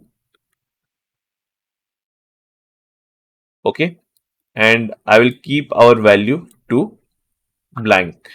There is an error and we can ignore it for now. Let me try to explain you how use state work. So use state provide us with username and set username. So username is basically going to give us the value which is stored in use state. Okay, so I'm going to pass it here because we are going to need that value. And after that, we have set username. Whenever we want to change that value, we can use set username function, which is going to set a new value for this use state. Okay, and you can name it anything you want, but this set username sounds meaningful. Okay, so now here on change text, whenever we are going to type something, we are going to grab that value and going to set it using set username. Okay, and here you can use anything, like right now it is text, so let's keep it that way. Okay, same thing we are going to do for our password, and for that I'm going to use Ctrl Shift D to duplicate it, and then password, and then set password.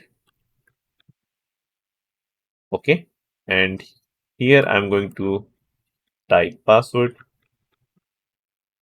and set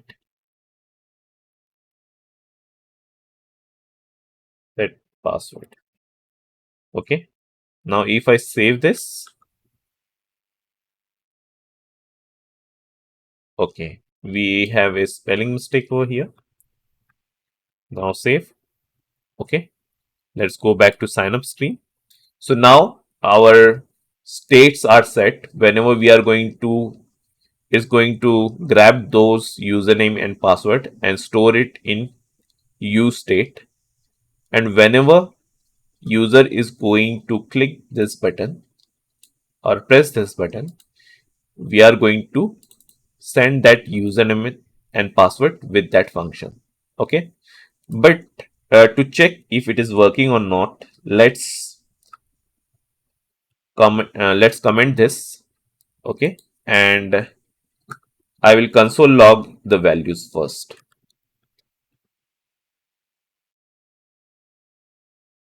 Console log, and I will create a object, username and password, and I will save this. And here I will type a username called Himanshu and a password ABCD1234, and I will click on sign up. Okay, let's go to command line, and here you can see we are getting password and username. Okay, so that's how our use state works and help us to grab those values from our text input, and when we press on the button, it's going to send the value with the function. Okay, let's uncomment this value here, and I will remove this console log. Okay, so now when user will click on the button, it's going to send the username and password to auth handler, which is inside our sign up screen, and auth handler have handle sign up function, which is going to get these values in argument and going to pass it to our sign up function. Okay, let's go to our thunk function, and there we are receive username and password inside user, and we are going to user.username and user.password to grab those values and set. So let's try the other way. What I'm going to do, I'm going to create a object called user object, and I will pass username and password, and I'm going to pass this object to our sign up method. Okay, and now if I save, and let's try to sign up now. Let me clear the console, and let's try now. Getting a console with an error. Okay, and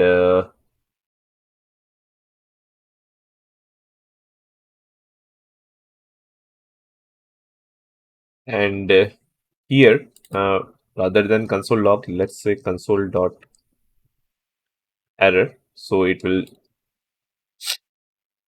is going to show us an error in red.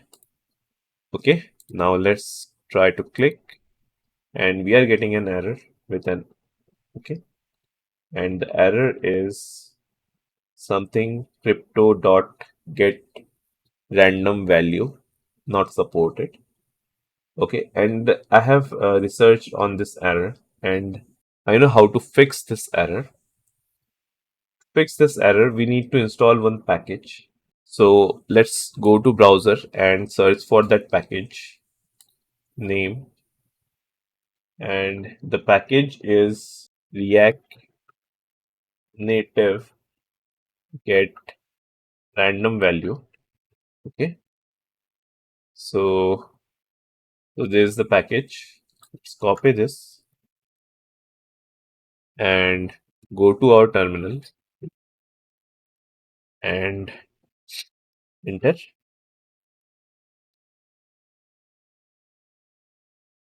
Once this package is installed, we will go back to the code editor and we will copy this package from here, and we have to import this inside the app.app.js file. So I'm going to import it at the top.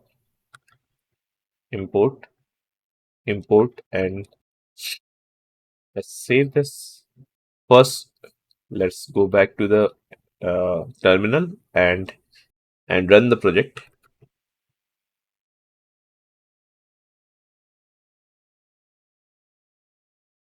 Go to the emulator. Let's close this.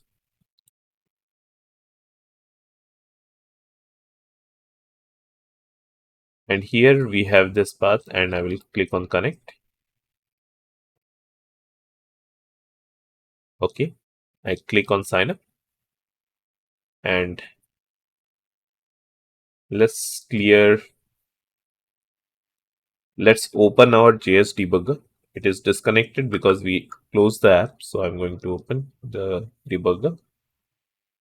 Now I will type user test and password abcd1234 and click on sign up. Again, there is some error, and this time we have a different error, and the error is like we are not able to connect with the Parse server. Sometimes what happened is our emulator is not able to connect with our local server. Okay, and for that I have a solution. What we are going to do, we are going to host our local server to the internet using a package called Ngrok. And if we go on the browser and search for Ngrok, you will find this website. Click here. Okay, sign up for the Ngrok. Let's go to the docs. So come to get started. First, we need to install the package Ngrok. So if you are on Mac or Linux, you can use Brew, or if you are on Windows, then you can use Choco to install Ngrok. Okay, I already installed it, so I'm not following these steps. And after that, after installation, you have to sign up, and there you will get a token. You can use ngrok config add auth token in the command line and paste the token and enter. Now your ngrok is configured for use. Okay, now let's go back to the command line, and here I'm going to open a new Ubuntu command line. Okay, and I have to type ngrok and http. Now I have to pass the URL which I want to host on internet. Okay, so I remember the URL. I will type http://localhost:1337. Okay, I want to host this, and I will enter. Now you can see Ngrok given us a URL which can be accessible from anywhere. Okay, so I will copy this. Okay, I will go back to my code editor,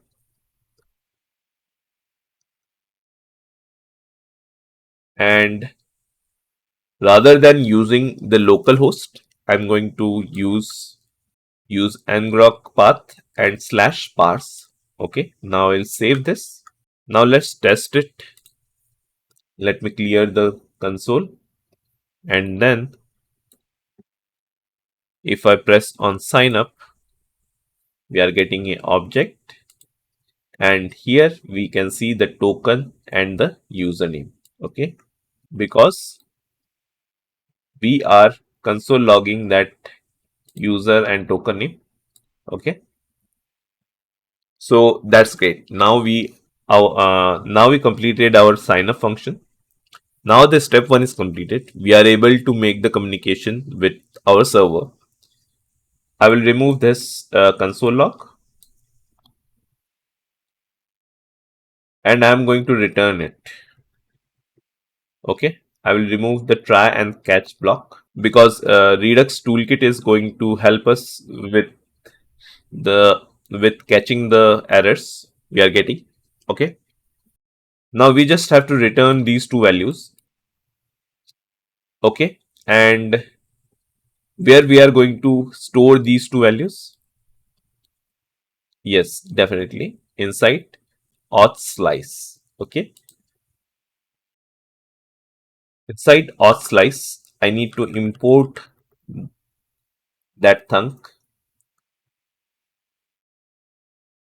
from //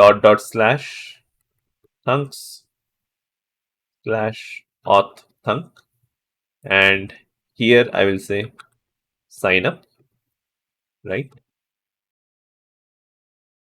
So we are going to use the reducers when we want to manage the app level state. But when we are using thunks, which is helping us to communicate with the servers, we can use something called extra reducers. Okay, it's a method, it provides builder. Okay, and these builder have different cases. So cases is kind of a status. There are three stages. One, when our request is sent to backend and we are waiting for the response. So basically we create a loader at that time. Okay, so let's start with that first case, and I will say sign up dot pending. So request is sent, but it is still pending. We have not received any response from the server. It's take and callback, and it takes these two arguments, state and action. So definitely we are going to need something like is loading. So whenever we click on the sign up button, we can show the loading spinner. So I'm going to add one more initial state here, which is loading, is loading to false, is loading to false. And now here we can get those states by state dot is loading, and we can directly change the state to true, because in the background Redux Toolkit use immer, which help us to manipulate immutable data. Okay, so our first case is when the sign up request is sent, we are going to make our is loading state to true. Next, builder dot add case, sign up dot fulfill.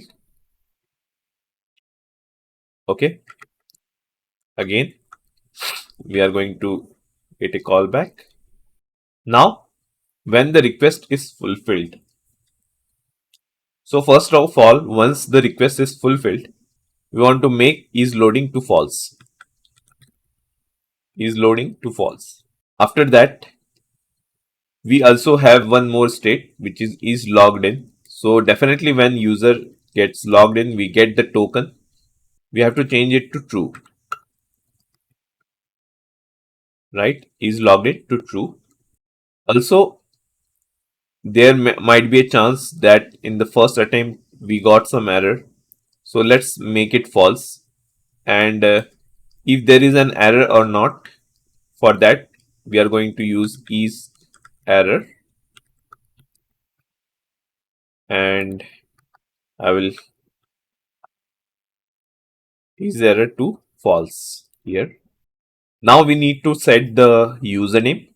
We can set it by state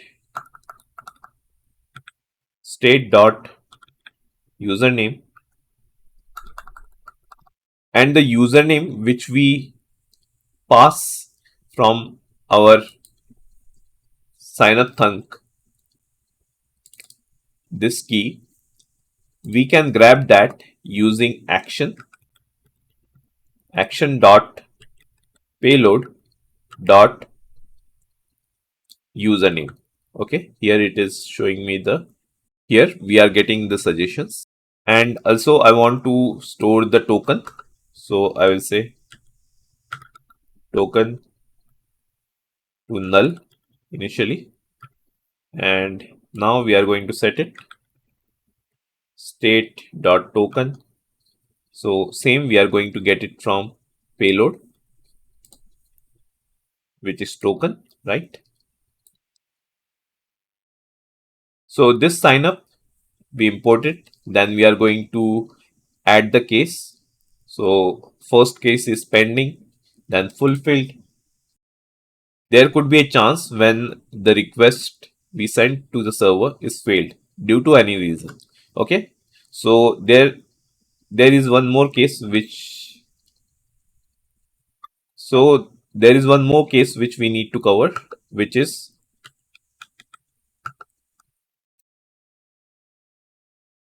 rejected. So sign up dot rejected.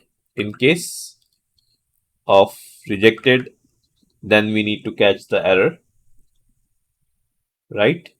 So again, here we have state action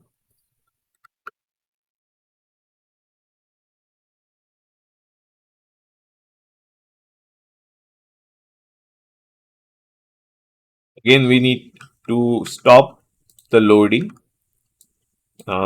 I don't want to make any changes to is logged in, but if there is any error, I will make it to true and I will show the error.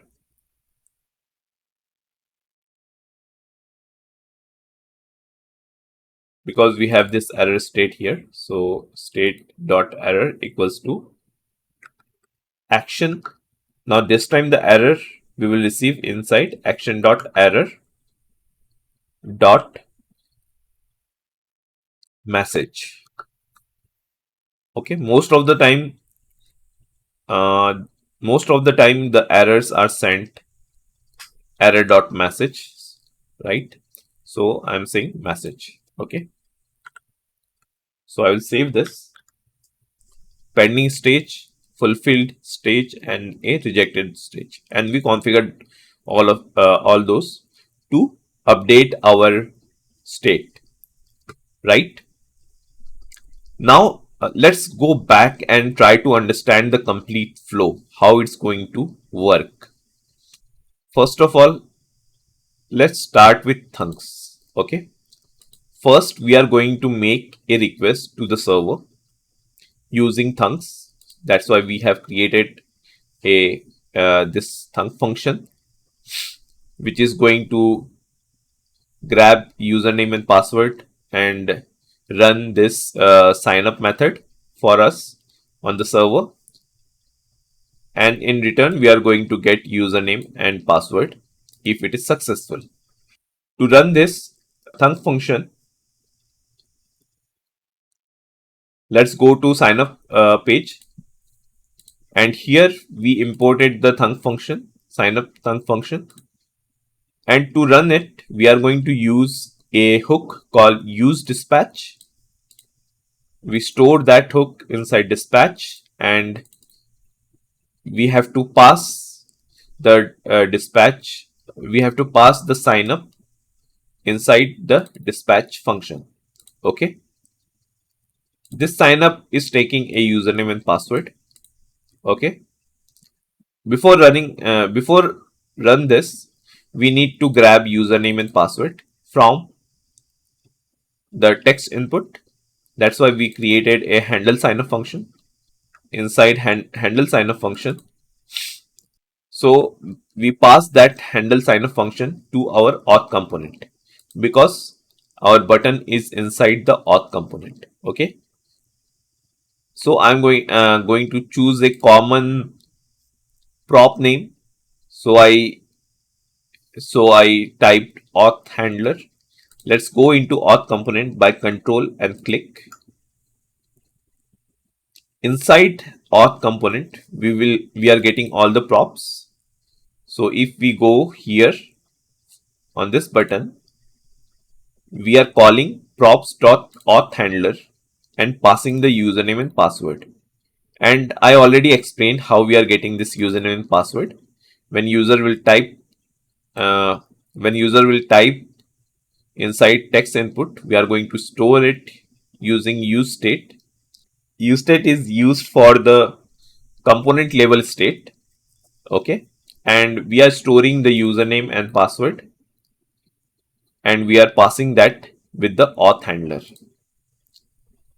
Now it will send to our server, and we are going to get back some values. Now these values need to be stored, and for that we have created slice specifically for the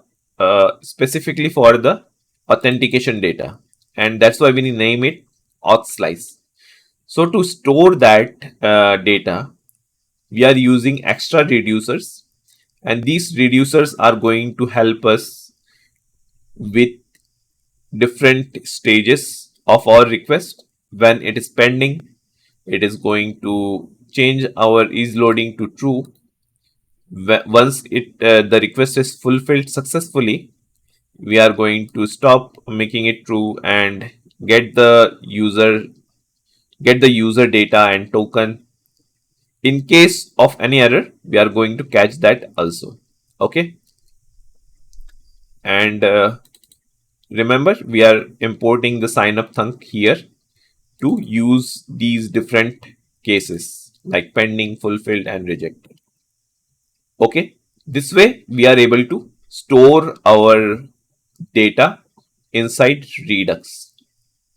Now data is stored, but we need to use that data in our app.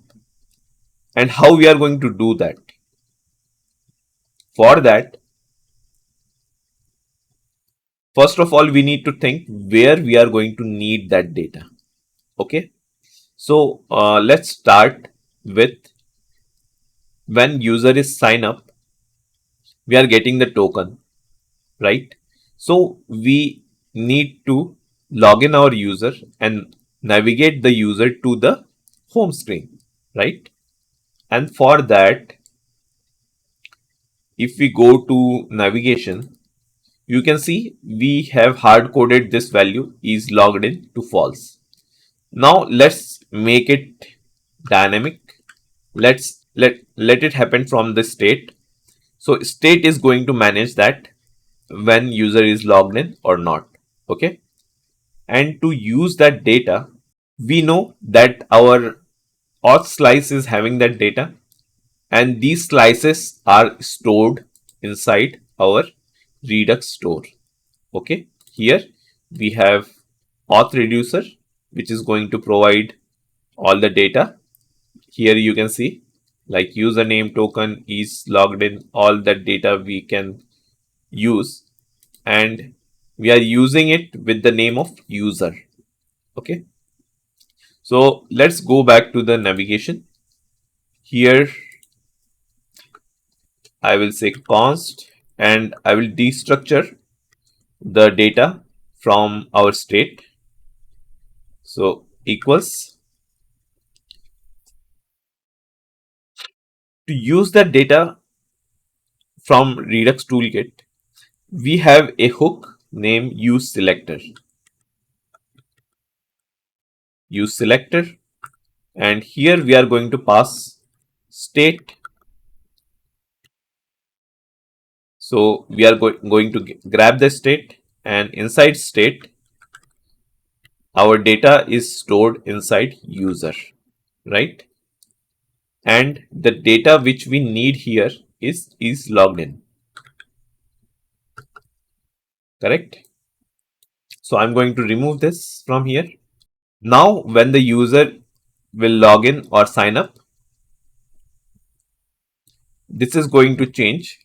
Its login is going to be true, and here here use selector will automatically re-render this particular component, and once that state is changed of is logged in from false to true, use selector is going to automatically re-render this component, and once this component is reloaded, it's going to show us the login. It's going to show us the home screen, okay, because it's going to be true. Fine. So that's the theory. Let's try practically. Okay. Let's go back to the emulator. I will click on sign up and let me clear the console. If we get any new errors, then it will be shown over there. And here I will do test USR user and ABCD 1234, and I will click login. And here we go. Once I click on login, our user is created and it is redirected to home screen. But what is missing is we need to show the username over here, right? Now, to show the username inside home screen, we need to go to home screen. Okay, before that, let me clean this file. I will import our use selector from the top. Let's give a space. Let's give a space after this because these are our files and these are the libraries. Okay, let's go to home screen.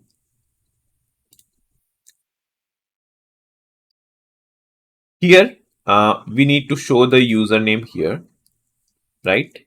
And for that, again we are going to use selector, right? Username, and we are going to get it by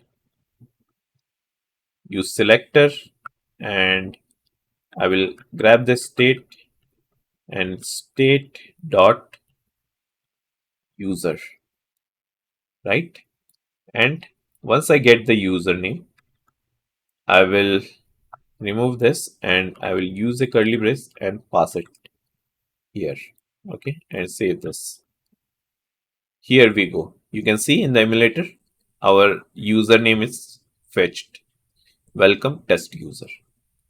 Okay, so now we successfully completed our sign up functionality. Before moving to login functionality, I think let's configure our logout button so we can easily log out. Okay, let's go back to our list and see what are the remaining steps we have. So first we need to add login and sign up functionality. So sign up is already completed. We are going to complete the logout functionality, which was at the end, but let's move it here. So let me divide this task like this. Add sign up functionality, then allow user to log out, and then I will add a new task here. Add login. Okay, fine. So sign up functionality is completed. Now we are going to work on logout functionality. Let's go to a browser and check the documentation.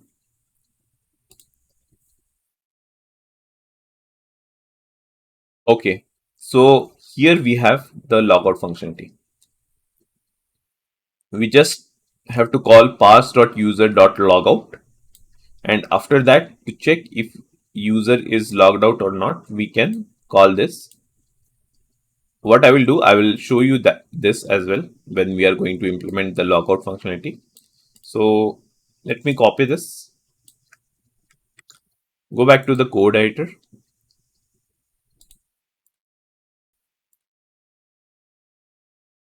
Here I'm going to create a new thunk function, export const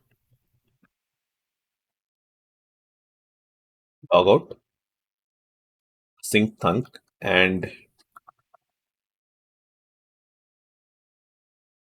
sync. We are not going to get any, we don't need any arguments, so I will keep it empty. Now here I will just say await,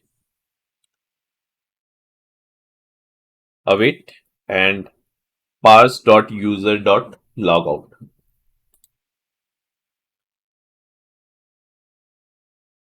Let me console.log to check the current user, which we can get using parse.user.current. Okay.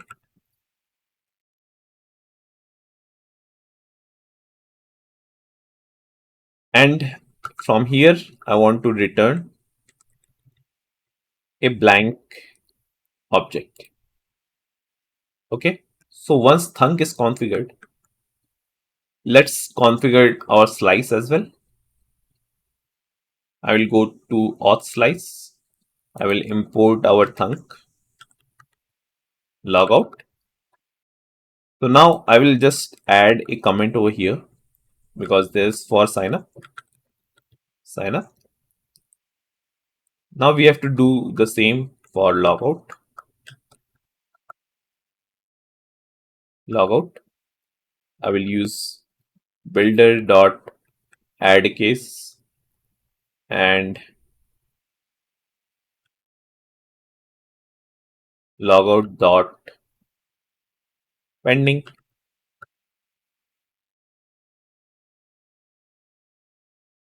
We'll get state and action.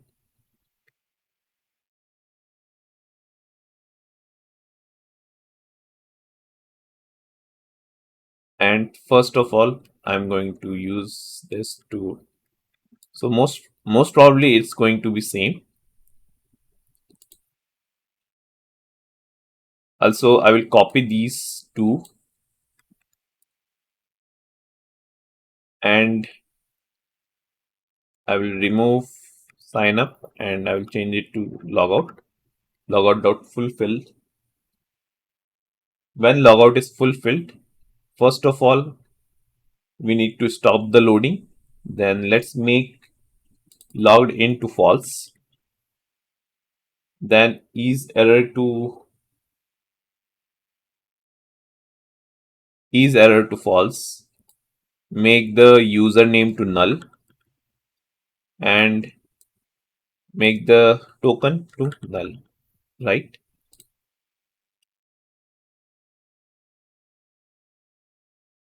And in case if we got any error, let's make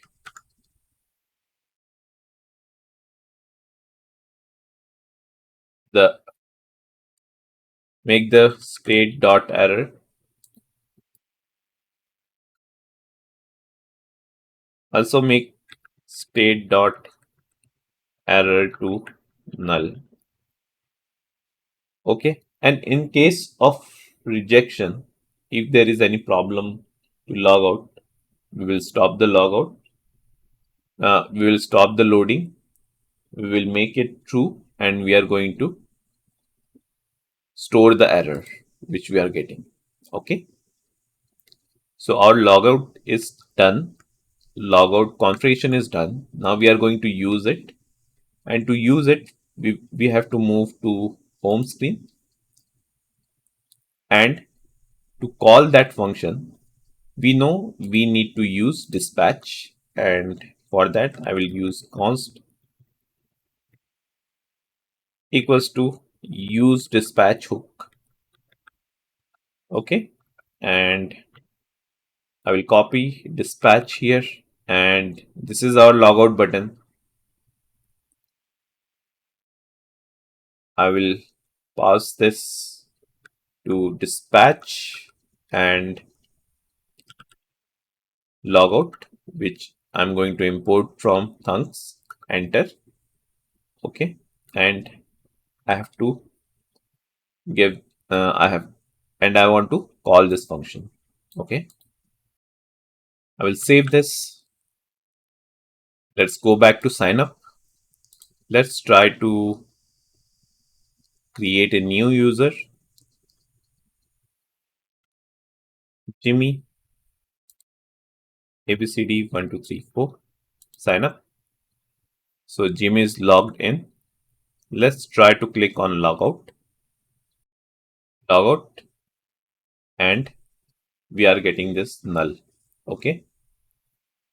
We are getting this null from our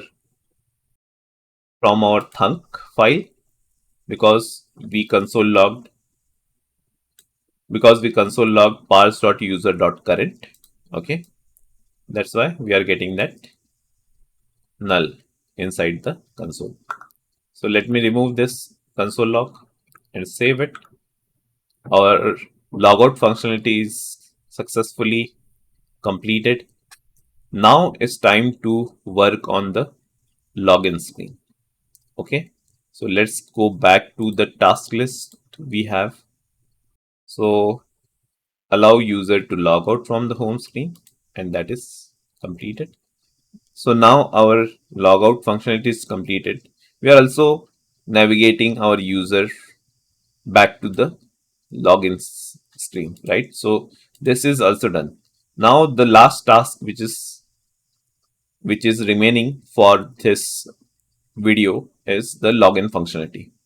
And if you want, you can try that. You can pause the video right now and you can try that. Else, I'm going to show you anyways. Let's go back to the code editor. Go to the auththunk.js file. Here, after sign up, maybe I'm going to export const,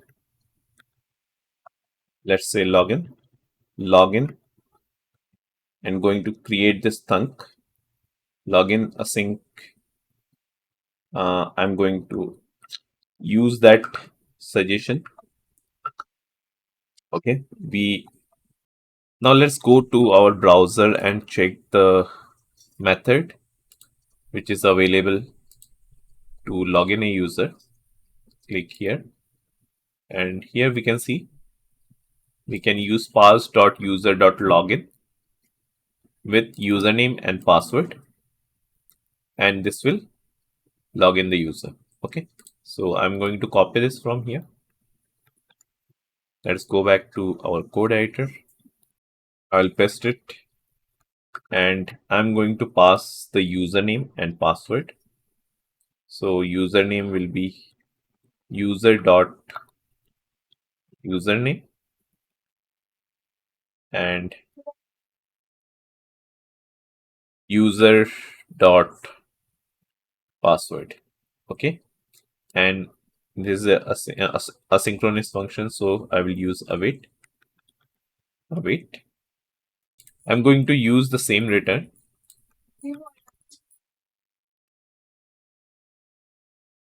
Let's store our user details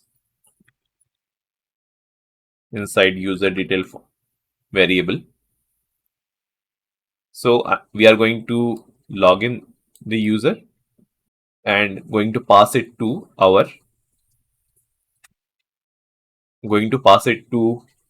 the slice. Okay. Once this is done, let's go back to the auth slice. Here, after sign up, I'm going to add one more comment, login. And our sign up and login builders will be similar. So I will just copy this, paste it over here, change it to login.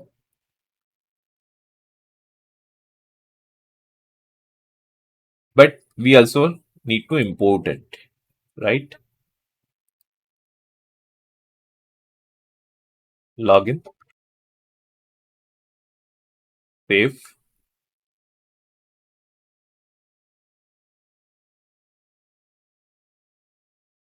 So when the user will try to log in and the status pending, then we will change it to true, is loading. And then we are going to use is loading false when once it is fulfilled. Now when the login is fulfilled, we are going to stop loading, make our is logged in to true. Similar things almost. Okay, we are going to store the username and token, is loading. And when it is rejected, we are going to make is loading to false, show the error, store the error. Okay. Now let's go to our login screen, and similar to the sign up screen, auth handler, we need to use the same prop here. Auth handler equals, we need to pass a function. So I'm going to create a new function called const login handler. It's going to take a argument which will be username and password, and we need to dispatch the login thunk. So before that, let's import our dispatch hook and store it inside dispatch variable.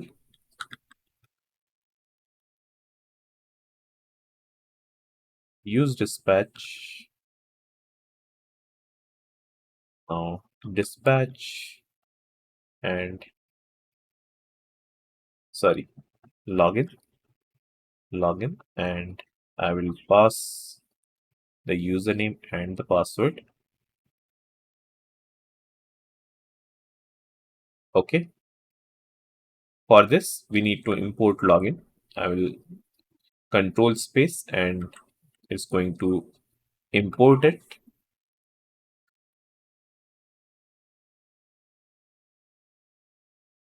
Now let's pass this login handler to auth handler.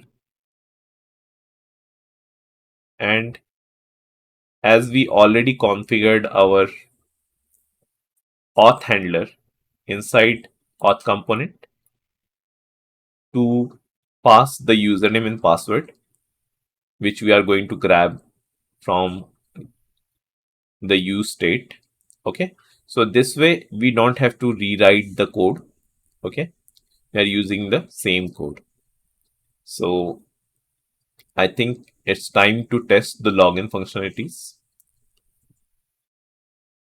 Now here, if we try test USR, the user which we created, and ABCD1234, I think this was the password, and I click login.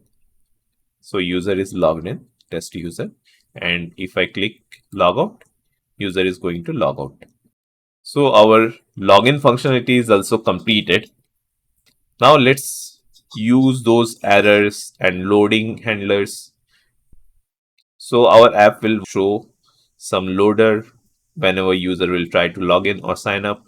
If I click here on new user sign up, and again if I try to click here, you can see we are not moving. Why? Because inside the sign up screen, I forgot to use this prop.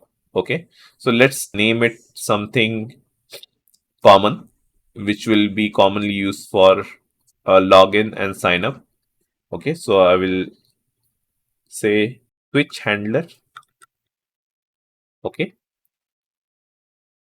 I'm going to copy this and paste it inside sign up as well. We need to get this prop. I will destructure it and I will get it from here. If you remember, this prop is provided by React Navigation, which we can use to navigate between the screens. So navigate to where? Login screen. So I will say login. This name is assigned here inside navigation, login. Okay, so we are using that same name. And now let's copy this prop name, go back to our auth component,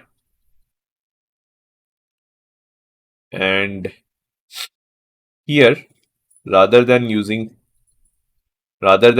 go to sign up, which we already removed, and rename it to switch handler, I will save this.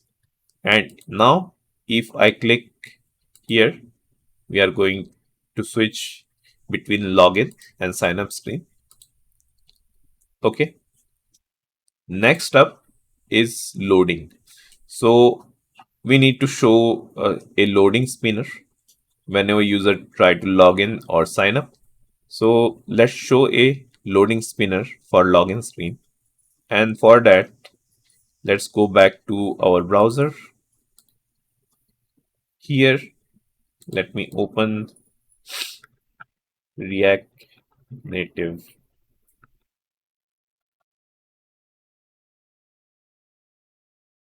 React Native paper docs. Click on components and click on button. Here the props are available for the button. Here we have a prop called loading. This prop we are going to use to show a loader inside our button. Let's go back to the code editor and let's format this. Format docs using prettier. Okay, now it is much cleaner and easy to read. So first of all, we are going to show the loader for this button. So I'm going to paste loading equals to is loading. Okay, and how we can use that is loading? First, we need to grab that from our store. So to get that value, we need to use selector and then state dot user, and here we will get is loading. Okay, I will copy this. Okay, and already I applied it here. I will save this. Now let's try our app. Let's try to sign up first. I will use a different user, maybe Kim, and I will name it. I will give a password ABCD1234. There was this slight moment our loader was showing. Let me log out again and sign up with Raja and click.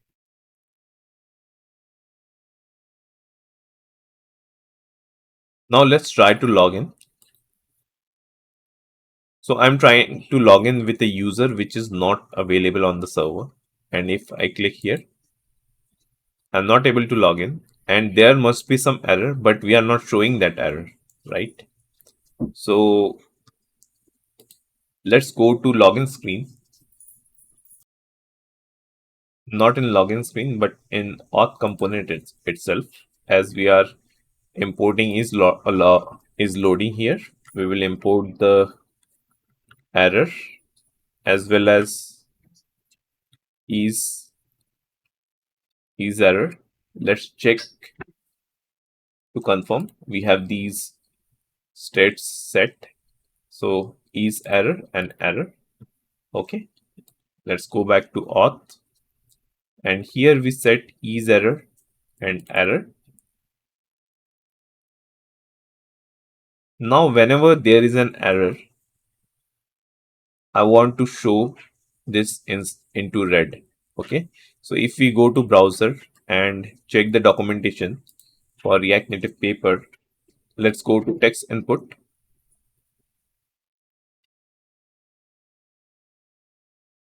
and we have this error which is a boolean, and by default it is false. So I will select this. I'll go to the code editor. Inside text input, I'm going to show error equals to is error. Same for this.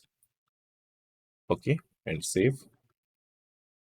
Okay, in the emulator you can see immediately it turns red because the error is already set, because we tried to log in with a wrong username and password. Also, I want to show the error at the end of the screen. So at the bottom, I will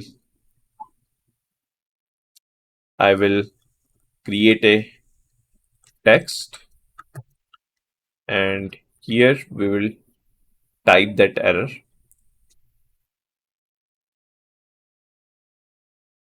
Save. And you can see we can see an error called invalid username or password. Okay, so let's go to browser again and see if we have something to show these kind of errors.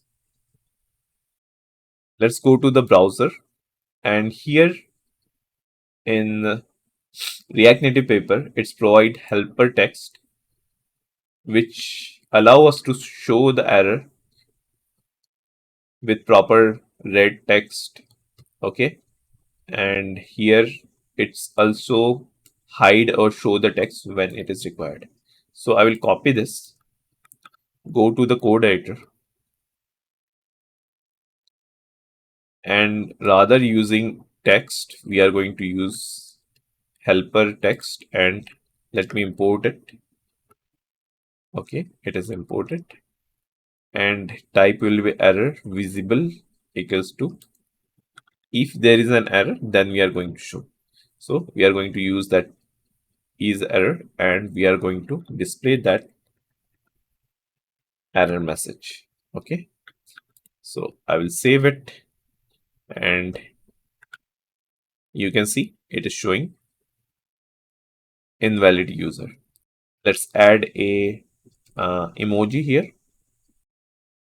I'm going to use this emoji, and let me save this. Let's try to bring the text to center by using style styles dot helper text.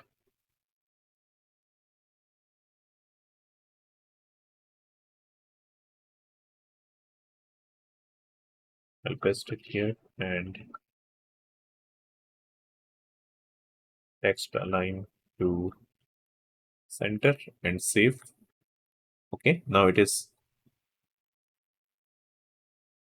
aligned center.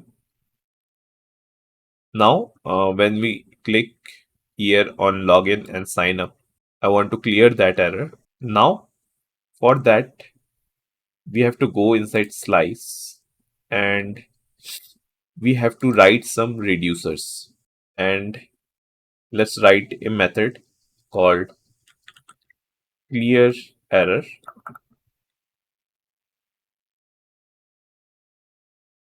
Okay, and it's going to get the state. We don't need any actions. We are not expecting any payload. That's why. And I will say state dot error equals to null, as well as state dot is error to false. Okay. So after creating this reducer, Redux Toolkit itself provides us this as an action, okay, which we can call. So to get that as an action, we have to do export const. I'm going to destructure it because we might have more actions in future. Slice dot actions, and we are going to grab clear error from here. I will copy this, save it. Let's go back to auth component. Let's go to the login screen first. And here, when we are going to run switch handler to navigate from one screen to another, let's clear the error. Okay. So I will put it inside curly braces and I will use dispatch. So whenever there is an action, we need to run it from dispatch. Action which is provided from toolkit, we need to run it from dispatch. And I will say clear error. Okay. Let me import that action. And we are receiving that from the slice. Clear error. I will save this. I will do the same for the sign up screen.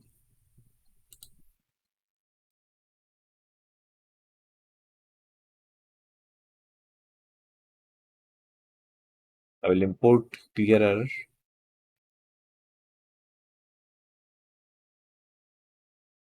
Okay. Now if we try a wrong username for login, Tom ABCD1234, and try to log in.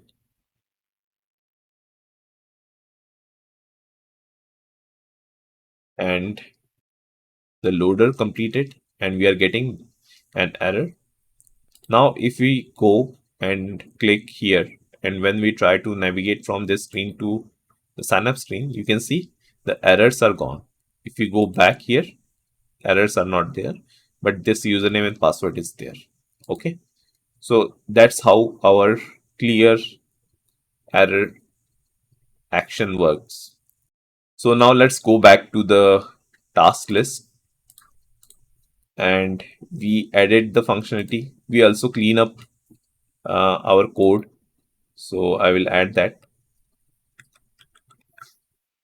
Clean up errors. Okay. So now you can use that error clear error function for type a new username inside text input. Okay. You can use that in different ways. Okay. So I think we are good here. We completed our first section. We learned a lot. We started from designing the app, then creating our backend server using Parse Server. We integrate it with MongoDB, and we integrate our app with Parse Server. We use the login and sign up functionality provided by Parse. Okay, so as you can see, we don't have to do any configuration on the Parse side to use those things. Okay, so that's why I really like Parse. There is very less code which we need to write on the server side to get these functionalities done. Okay, and now in the second section we are going to go and work on the home screen. Let me know if you have any suggestions. Let me know if you have any questions. I will be happy to help you. I also have a Discord server where you can join and ask your questions. Whenever I get time, I will reply your questions. Okay, and if you want to understand some particular concepts, please let me know. I will create separate videos for those concepts. Okay. Thank you so much for watching. If you like the video, please make sure to like, share. If you are new to the channel, please subscribe. Thank you so much for watching. See you in the next section.